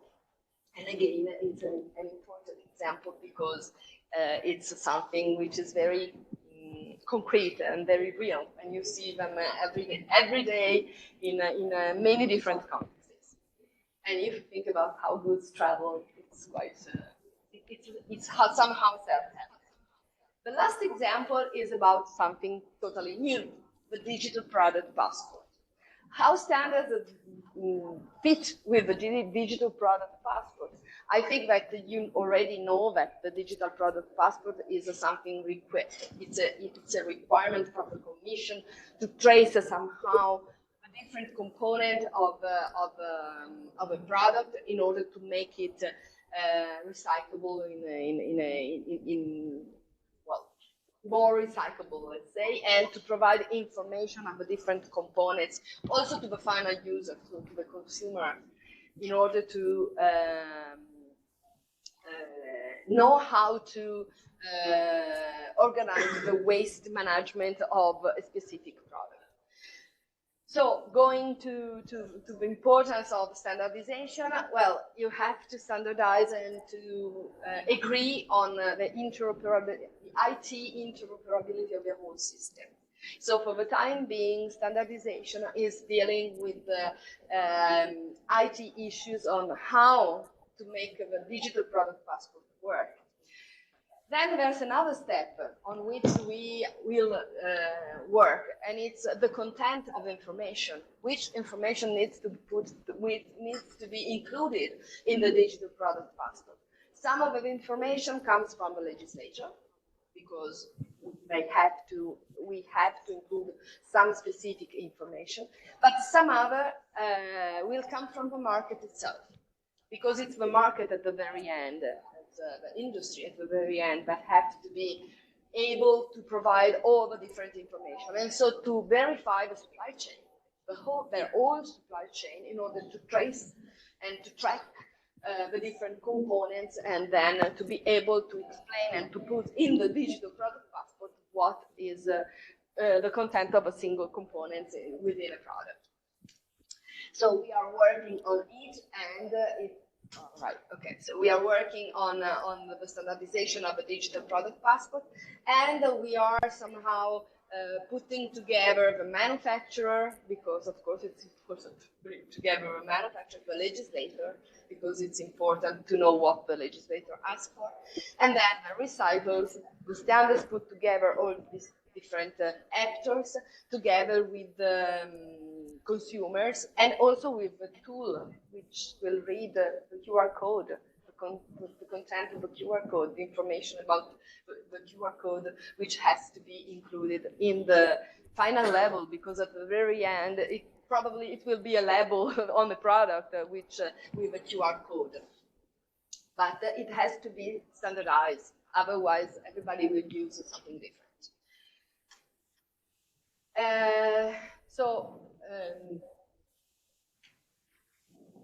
From a wider point of view, again, there are two important issues to take into account. That standardization is important for WTO, because the WTO refers to standardization as a way to avoid technical barriers. And it's also important for the European Commission, again, because you have to avoid, to guarantee the free movement of goods, services, and people across Europe. And so this is how standardization works. And standardization should guarantee coherence with the whole system. So one standard has to be coherent with another one, otherwise you confuse the market. You create problem to the market. Standards guarantee transparency, because they are developed by the market and by the different stakeholders. Openness, because everybody is involved, or we try to involve everybody. Actually, it's not easy, but we try.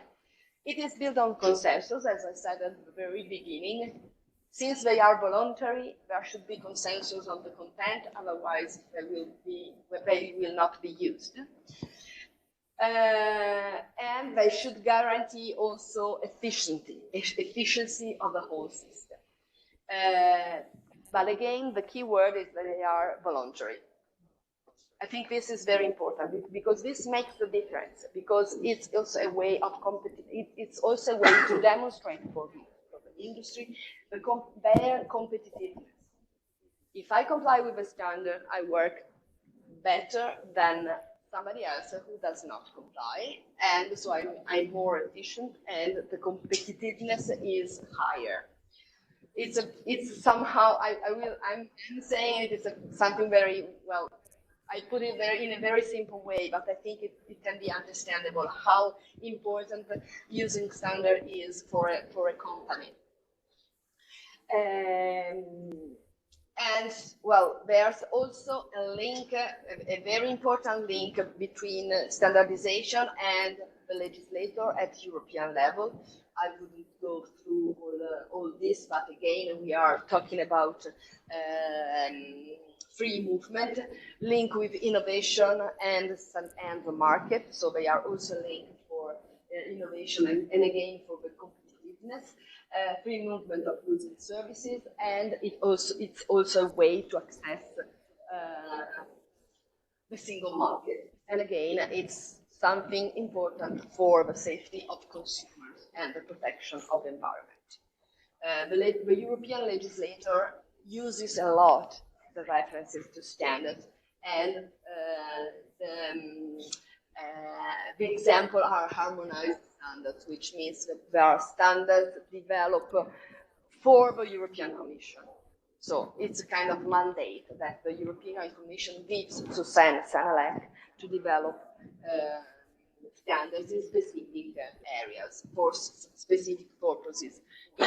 In principle, everything which deals with protection of the environment and the safety of the consumer and of the citizen. So there are many different areas, for example, toys or medical devices and so on, are all covered by harmonized standards, for example, in other examples. And of course, the standardization is also support for the UN goals for the Agenda 2030. It's important because they bring, of course, they are tools. let's say, it's like, well, they are tools and they can be used for support of the economic pillar, the social pillar, the environmental pillar, or the sustainability, which you already know probably. And I would add that also they are quite important due to the system, how the system works, for the institutional sustainability, because they promote the collaboration, public and private. And that's very important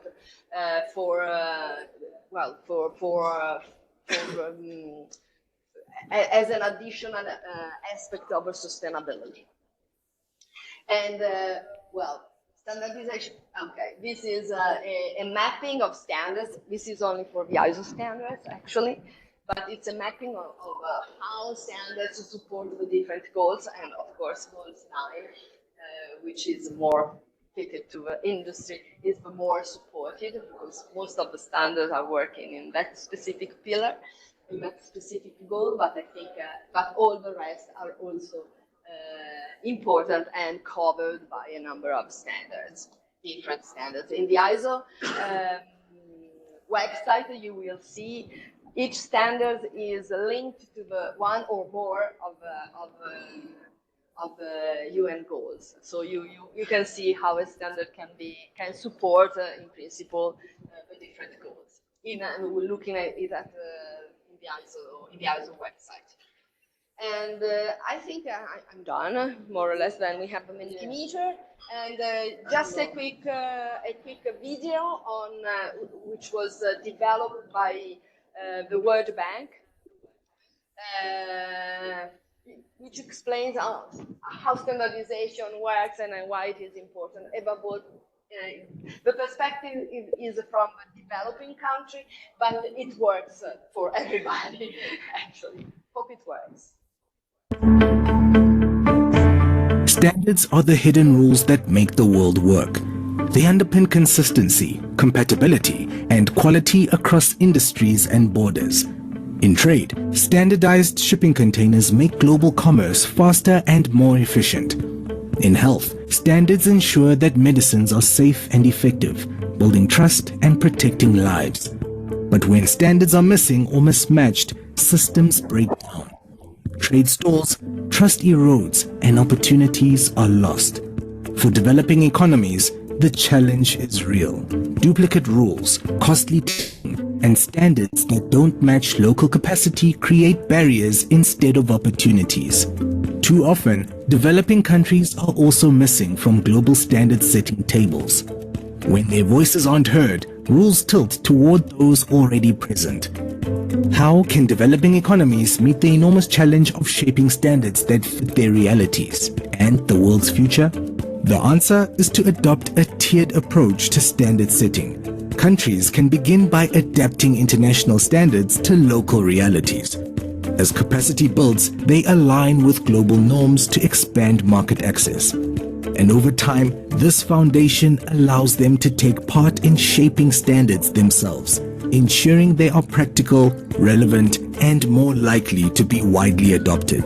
The World Development Report 2025 shows how countries can use standards and it is. Read the full report to learn more. Yes, I think it's very interesting, and if you have a chance to read the report, or it's freely downloadable from the World Bank website, and I think also from ISO website.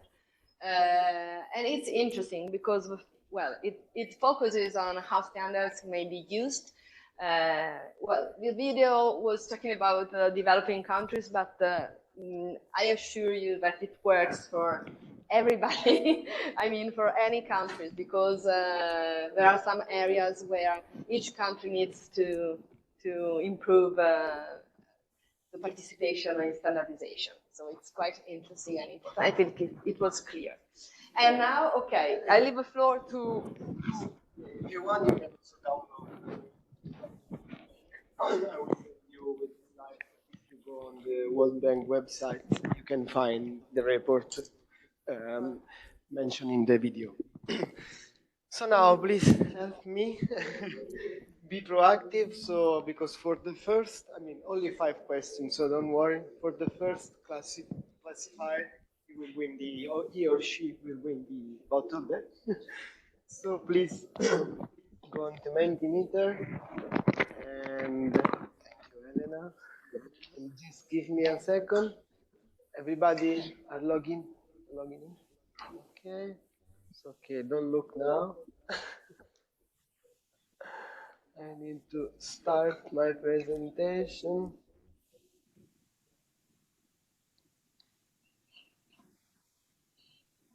Okay. I think 31 have joined the pool. So if everything works, I can start like now. Yes. Okay, do you read the question?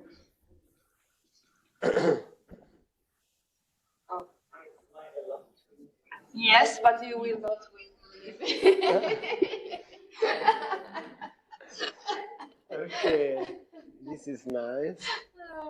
Claudio is interesting. Yes, very nice. Wait, I don't have the, okay. I can see on my desktop, and I will send you the all your answers. Then, rules, quality, efficiency, unification is nice because it was the past name of Uni. It was unification body. So, okay. Interoperability, efficiency, dominant design. Yeah.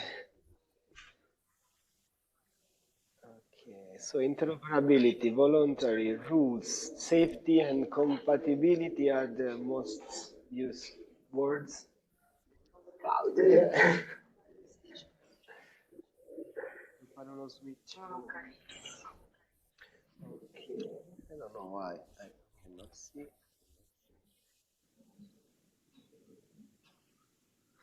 So, let's go with the second one. Okay, now we are in the pool because the previous was just a word cloud. So I have 23. Just wait for a couple of more. We are 23 now participating. You in the class, please do it so we can give you. Let's see. 26. Okay, 27. I will stop at 30. No, 26. 26. Okay, I think that we can start. Okay, let's go.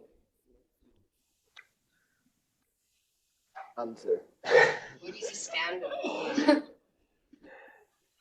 A mandatory law, a shared voluntary technical document, a company certification, patent.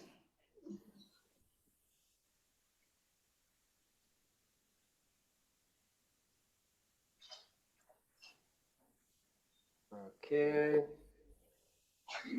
8, 7, 5 seconds. 4, 3, 2. Could you join? You do not What? Okay. Okay, so 20 of you make me the correct. Shared voluntary technical document. Congratulations. Okay, let's go on the second question. Question number 2. Okay, answer quickly to get more points. Which organization is responsible for international standardization? This is very easy, come on. ISO, IMO. I will give you less than 20, 30 seconds, so I will stop at 10. Okay? Okay, I will stop at 4. Okay, everyone. Okay, let's see the pool. ISO, all right. Okay. Well done. Okay. The third one. Which of the following is a It's a real real example of standardization in your daily life.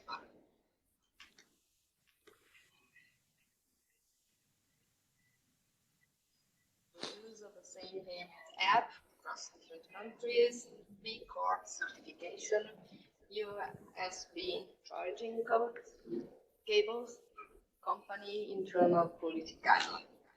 Come on, also. 7, 4, 3. Well done. Yes, USB. Yeah. One. All right. Okay. Okay. That's the last one. No, the last one. Okay.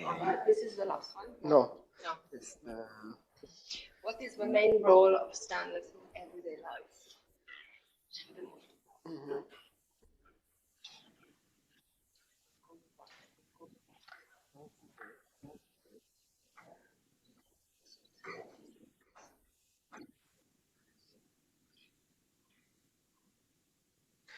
Okay, 27. What? All right. So, They support compatibility and safety across products and services. Well, that. yes, the last one, okay? Then we will see who is the winner. And the winner, no, No. there's another one. The last one. On. What is one of the main benefits of standard?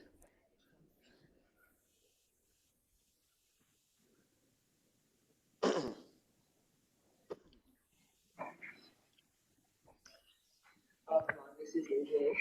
Yeah, 24. The last. Okay. Okay. Yes, they facilitate international trade. The container and the pallet is a clear example. Okay, so Great. let's see who is the winner. Ooh. Oh, wait. This S. No? S? Who is S? You? S. Oh, you're the winner.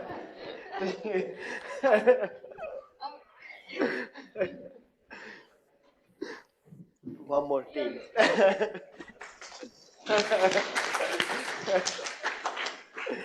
Okay, so now let's continue the presentation. It's the last part. I will be fast. No, so we will focus now. I hope you can see. Just I'll give you a second to the presentation. All right. Okay. So, hello everyone. My name is Adriano. I work in the Elena department, this innovation and standardization unit at UNI. We are almost like 29. Oh, wow. 29 people in our office, and Elena coordinates everyone. And in my personal experience, in my personal work in UNI, I deal with research and innovation, and I will try to explain you how standardization is linked to research and innovation, and in which context and in which way we operate in these projects like Mozart. So, the context, first of all. When we talk about innovation and research in Europe from the European Commission now, from the 2021 to the 2027, we are talking about Horizon Europe. Someone of you have ever heard about this? Horizon Europe founded project? Okay, so we'll see which is the Horizon Europe founded program.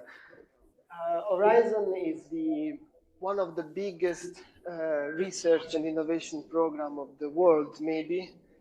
It's and also for sure is the oldest one, and we will see when it's beginning to the European Commission to found this program.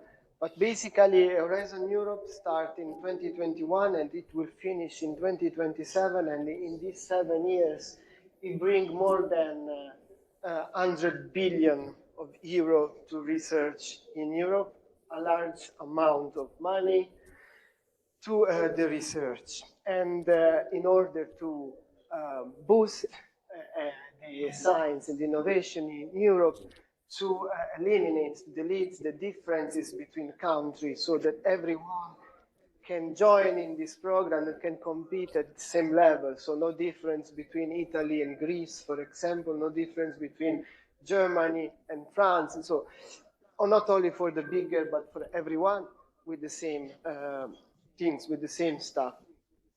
And let's see more in concrete how this program is structured. So I will just give you an idea, then you can go more in detail if you want.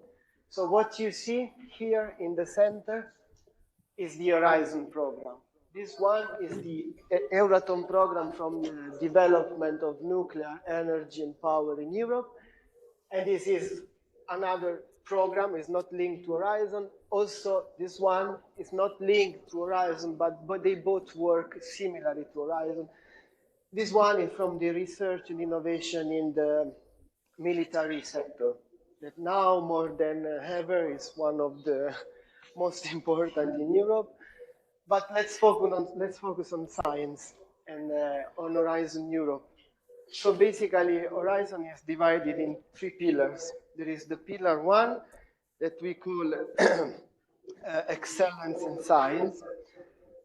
Pillar 2 is global challenges and European industrial competitiveness, and then pillar 3, innovative Europe. This one is the core, is the heart of Horizon, but let's start from the pillar 1.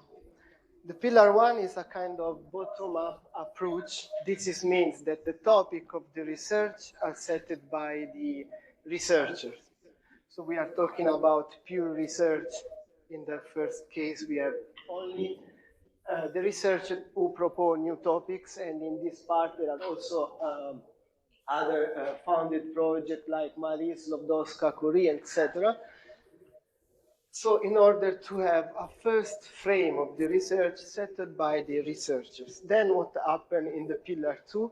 In the pillar 2, we have a top-down approach. This means that the framework and the priorities are set by the European Commission in this cluster. So each cluster is the content of the cluster is set by the European Commission. So we go from health, culture, and creativity to food, bioeconomy, climate change, digital industries. And you, everyone, like we will see who can participate to this project, can apply to this cluster. So and then you can have a bigger consortium of partners who apply for a single cluster program from the European Commission, and then if you win, you will be funded for the development of what your research and the cluster match. And then the pillar 3, we have a market-oriented approach. This means that the results from the pillar 2 goes to in the pillar 3, and in the pillar 3 we found the European Innovation Council, the European Innovation Ecosystem, and the Institute of Innovation and Technology that basically push the innovation to the market. So we have startup here and everything that try to make the innovation something more concrete. And then we have the last one, this widening participation and strengthening the European research area, where, as I said at the beginning, this more is transversal, so it covers all the cluster in order to give everyone the same weapon to participate in these pillars. And so to widening the participation and to also to spread the research from all the countries of Europe. So starting from Germany, from Italy, from Greece, from everyone at the same level. Then, the evolution of Horizon. So I said before that Horizon program is the oldest and the well-structured maybe in the world. This means that it started in 1984 with the FP1, And we are now with Horizon Europe and more than 238 billion of euro, but we have to consider that 1 billion of the 2084 is not like 1 billion now, so this amount could be more than the number you see here. So we are now almost at the end of Horizon Europe. It will be another cluster in the future. I don't know the name, we don't know the name. But for sure, it will be more other 7 years. I think the amount would be the same, maybe 100 billion euro too for the next 7 years. But who participate to this program? Maybe at least everyone can participate. So from the research organization, university, organization, private organization, public organization, large companies, and so on.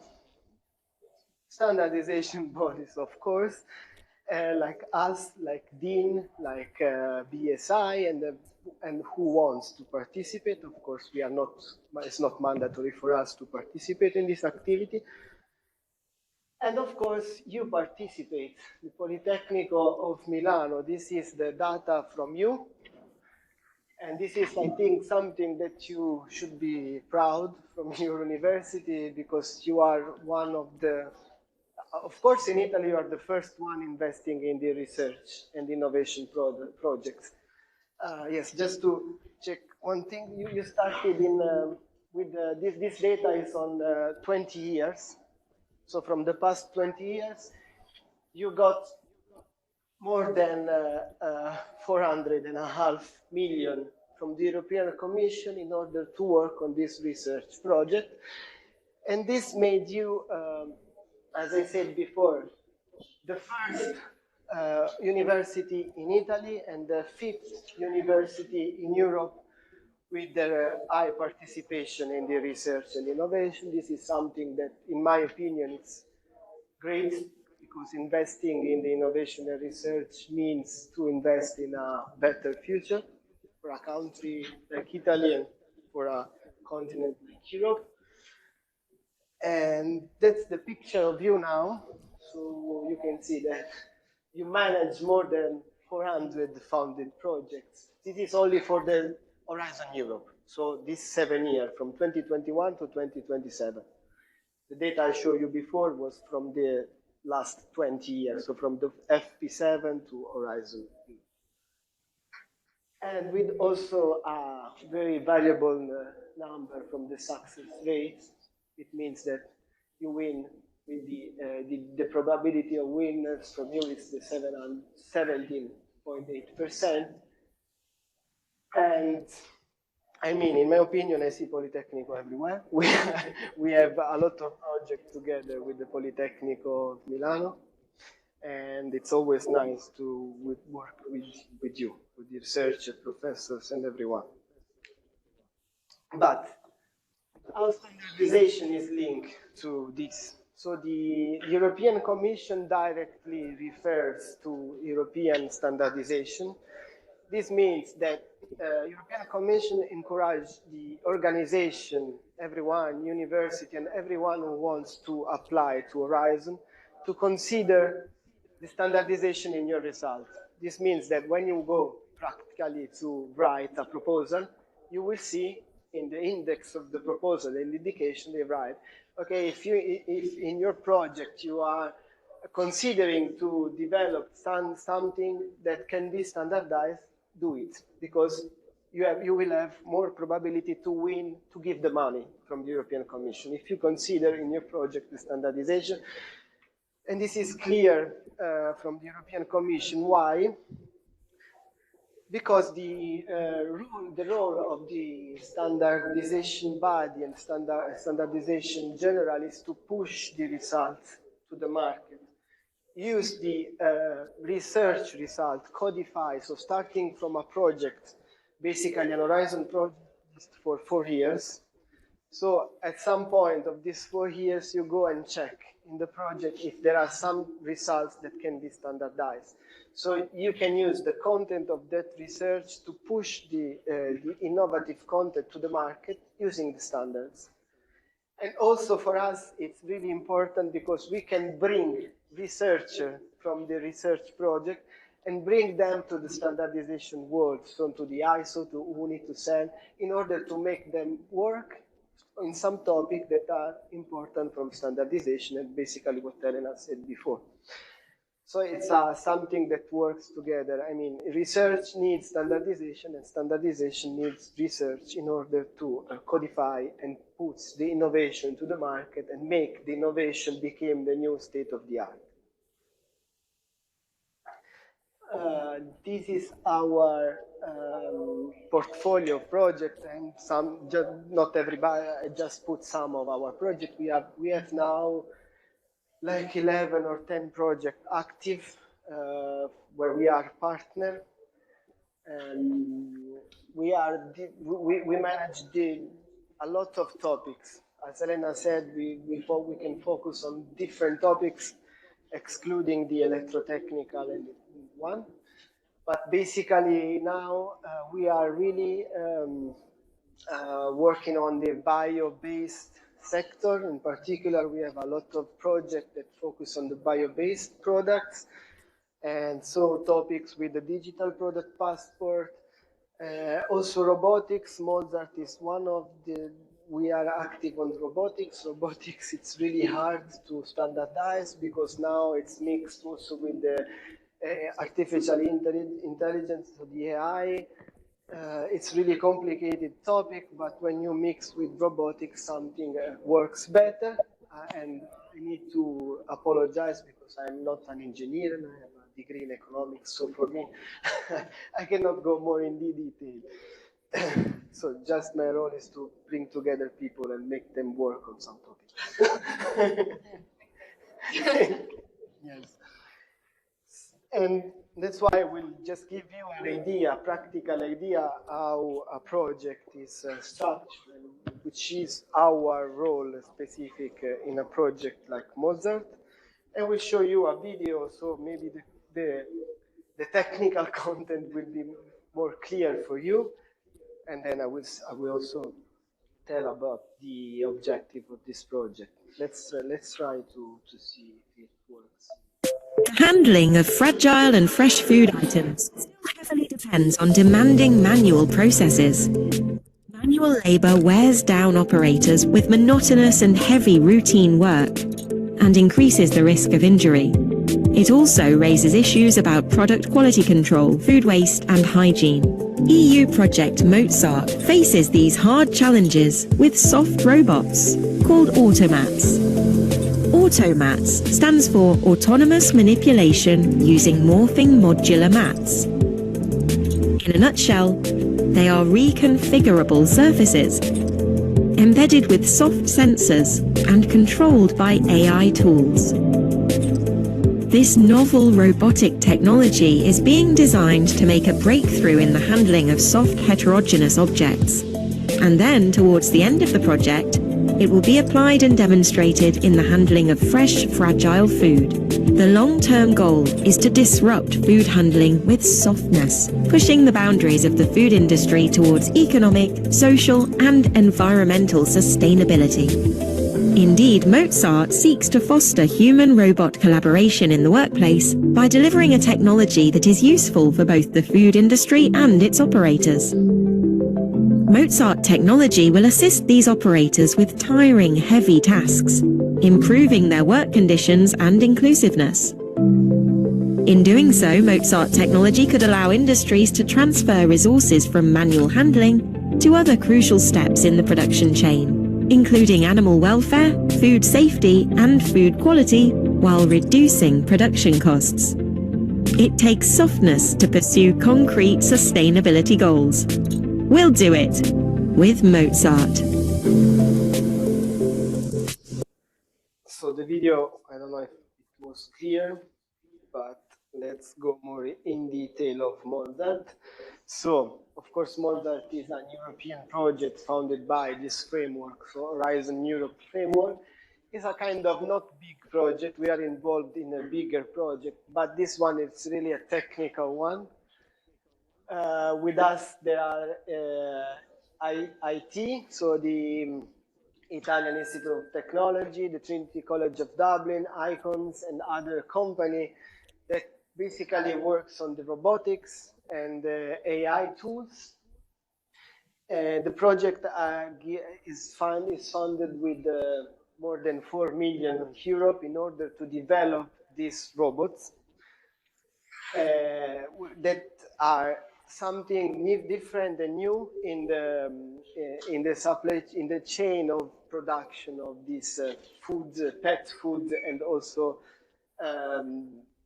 not only pet food, but also it will be also for human food.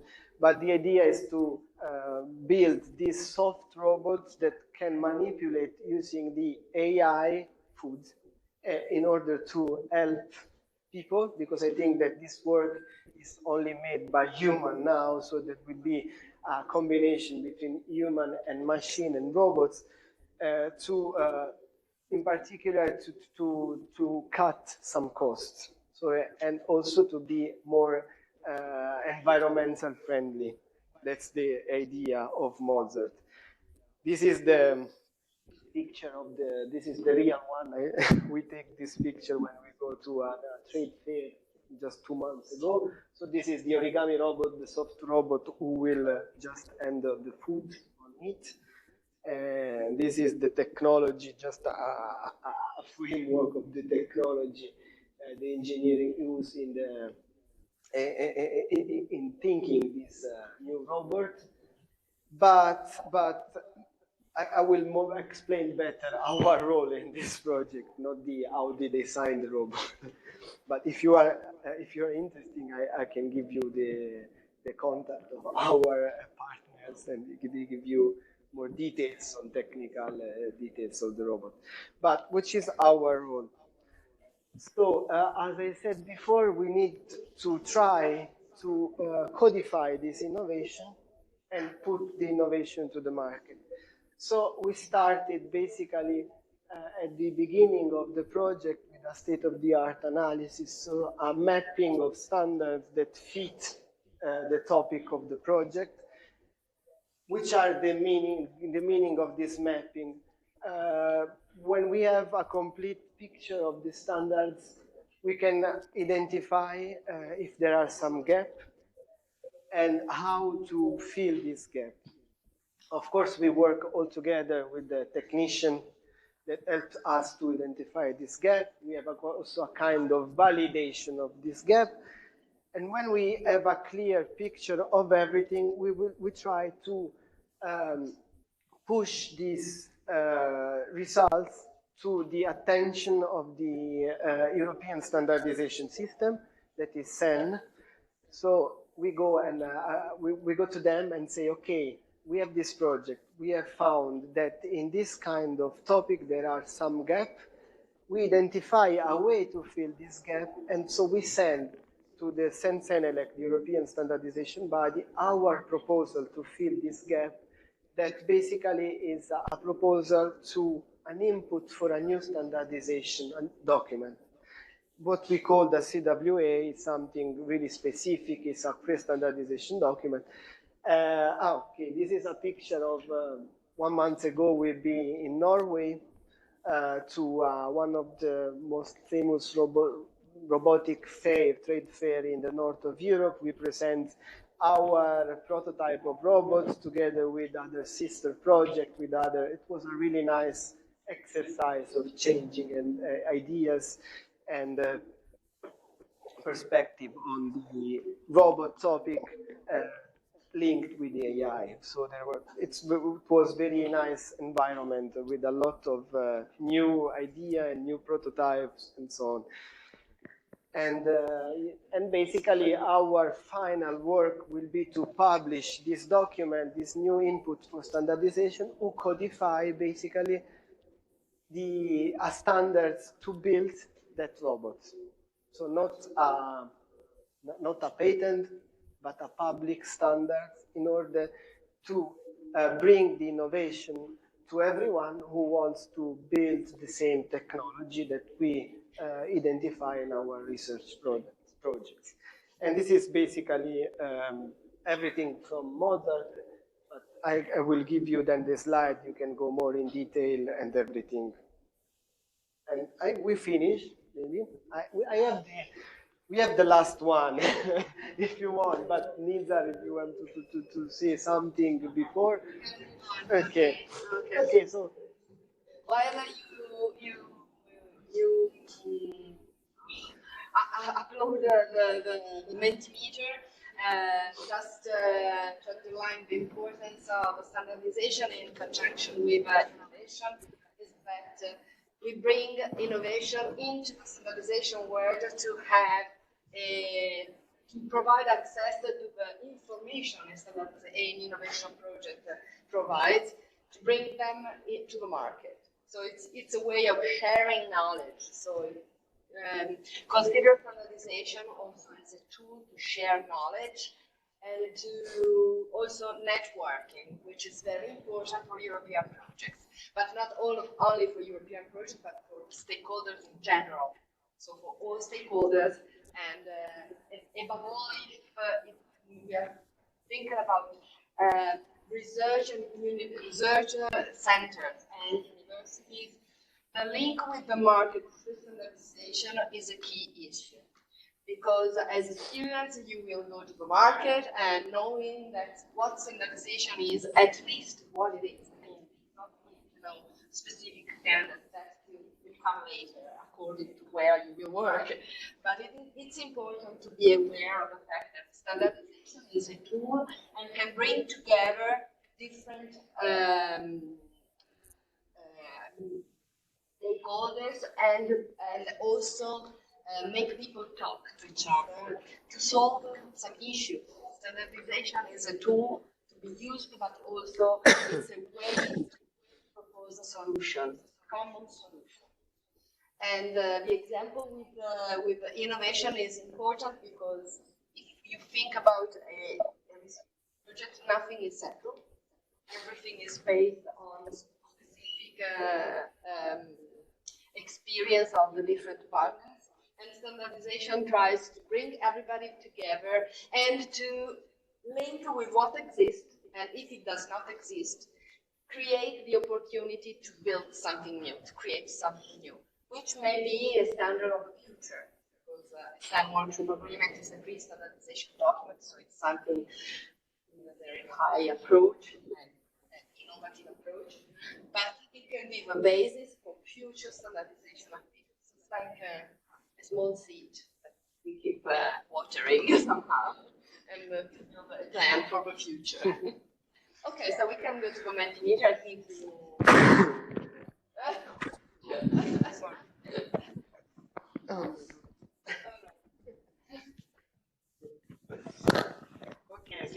Okay.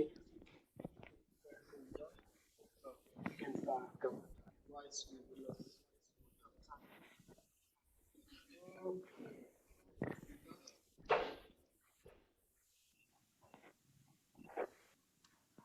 Okay. Do we have till at noon, right? We will finish at noon? Okay. So 5 minutes. Yes. Okay. Yeah, but I think we can make it. Unless you have a lot of questions for us.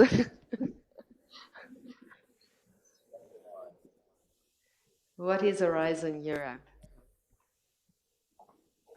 A student mobility program. That's nice. We should try. Yes, within. No, they are Marie Curie. No, Erasmus. Yes, Erasmus. Marie Curie. Yeah. But no. Okay. All right. Yes. Everybody. Good, good. Well done. Okay.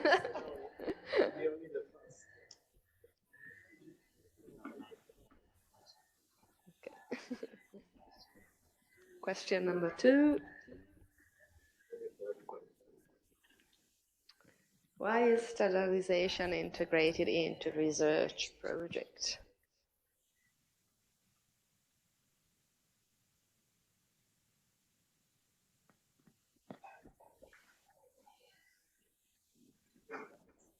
Everyone has voted. All right, so we're done to make research results more usable and scalable. Question number 3. Which of the following pillar is of Horizon Europe? Oh, we were confusing you, talking about the different programs. This one's Mhm.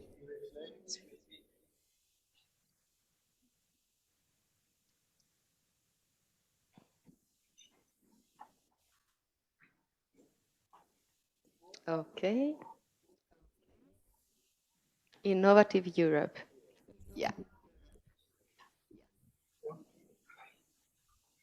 And now I think we are almost done. And we will see question number. And the winner is? No, not yet. Who can participate to Horizon Europe projects? Only the brave. Actually, it's true. Only the brave.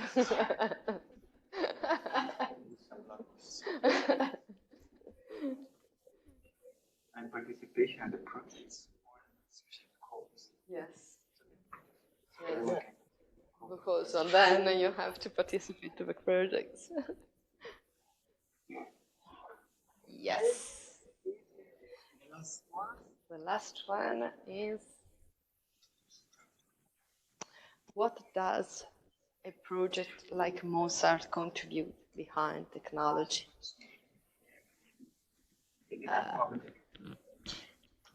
That's small.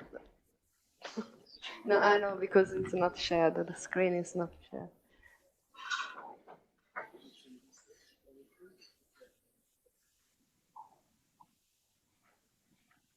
Okay.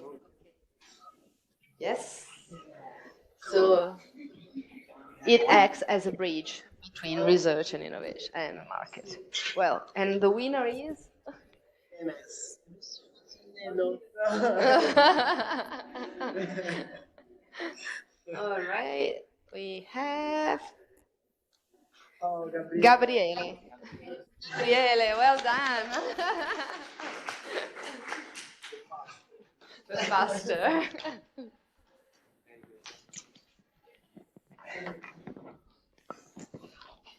Okay. Thank you very much, Elena. Thank you, Adriano, for the presentation. I think we can have perhaps, if there are some urgent questions, you have some questions you would like to ask to our guest speakers. Yes. Yeah, I just wanted to ask about why this result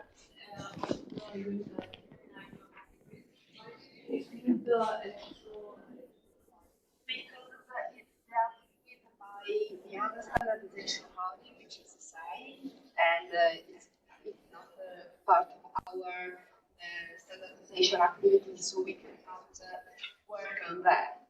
So that's why we are dealing with only with the aspect which we can standardize. Otherwise, it's another branch of the standardization, and it's covered by, in any case, mapping of the standards is already there, but we do not focus specifically on electric and electrotechnical issues that are bring in directly from existing standards. And we develop something more which is linked to a wider approach on how to build the robot. And the technical committee dealing with robotics is within UNI. So that's why we are working on that directly. Yeah, any other question? Because I'm trying to share a document.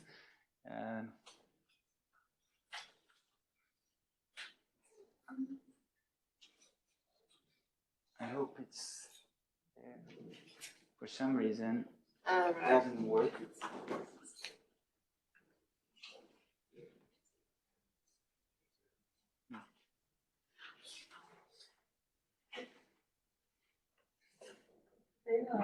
Yes. Courses, like who controls that? The people who don't.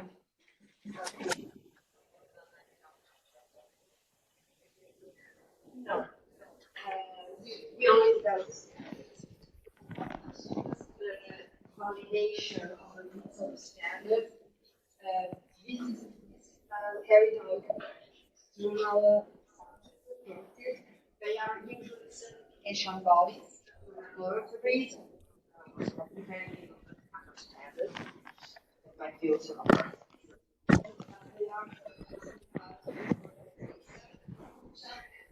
that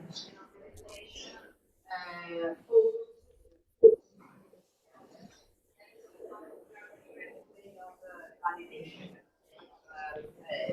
conformity assessment is the name of the activity, and it is carried out by third certificates. And so you will see the labeling or the mark which refers to the fact that the standard is an organization has been or is certified according to a standard. Yeah. These are the ideas. Yes.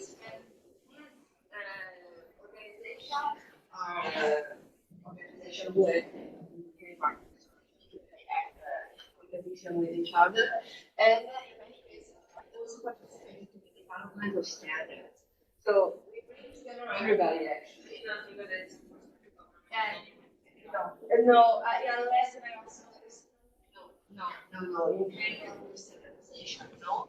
And if it is done, it's done through laboratories or certification bodies authenticated and so it has to be, the system is somehow checked to be safe enough. Yes, that's another story. It's a long story, but it's another story. Oh, here we are. Yeah. Any other question to our guests? Okay. If not, yeah. Before, I think Adriano was showing the slide that Politecnico di Milano has done so far, 401 EU projects, and I have thought that one of these projects is mine, because without my project it would be only 400. And the project I'm participating in, it is called Education for Standardization, or Edu for Standards. So this is the name of the Horizon project I'm working on, with colleagues from really different countries from Europe. We have Berlin, we have the Netherlands with many universities like Delft University, Eindhoven University, Tilburg University. There's a university from Lithuania, really Graz, Austria, many universities, and we are working toward, let's say, diffusion of education on standardization. So, and one of the project is very big. I will not explain the details of the project, but one of the things we are doing is to create a European association of students for standardization. So if students are interested, they can be part of this association. So here you have also the link. I will upload this also in the in the documents and on Webit. So the mission is to establish a playground for the next generation of standardization experts, which will become a youth reference in standardization. And you know, one of the biggest issues we have now in Europe, that many of the standardization experts, they are retiring. And the standardization, or the economy, is really in need of standardization experts. So we're trying actually to make a standardization attractive to students and attractive to universities. And this association, hopefully, it will contribute to some of increasing the attractiveness of standardization to students. Because the topic of standardization, by the way, is very big. And really the competitiveness of nations, the competitiveness of countries, of regions like Europe, it depend on standards. So if let's say, not the standards that are made in Europe. They are the winners and standards from elsewhere, and let's say from the United States. So the products from the United States will be sold, or the Europeans have to comply with these standards, otherwise they will not be able to sell. So the topic of standards really is a strategic topic, and therefore we would like here to engage an association or a community of students that will contribute to work together, perhaps doing a lot of things. What's in it for you? Be part of the journey, explore and experience standardization firsthand, network with students and professionals across Europe, expand the academic horizon through relevant events and debates, and also develop professional skills through co-creation. And who can be a member? Students of any level of studies, regardless of current knowledge of standardization, who is based in Europe. So if you are interested, just click on that, and it's just voluntary, right? So it's not mandatory. So and you may have, let's say, information firsthand on standardization. By the way, I'm very focused on supply chain in my research and also business modeling, but I'm also doing a lot in the area of standardization. So if you are interested, if you would like to read on standardization, I have written a book, a textbook on standardization. It is, you can, by the way, download it for free, legally, without any issues. It's called ICT Standardization. And you find it in the Etsy webpage. Etsy is the European Telecommunication Standardization Institute. So you just put in Google education materials, ICT standardization, Etsy, and you find it. And by the way, we are writing a second book now. So it will be published hopefully next year. So this is it. Thank you very much for our guests for being here. Thank you, Elena. Thank you, Adriana. And thank you very much for your attention. Wishing you a good week, and see you next Monday. Thank you.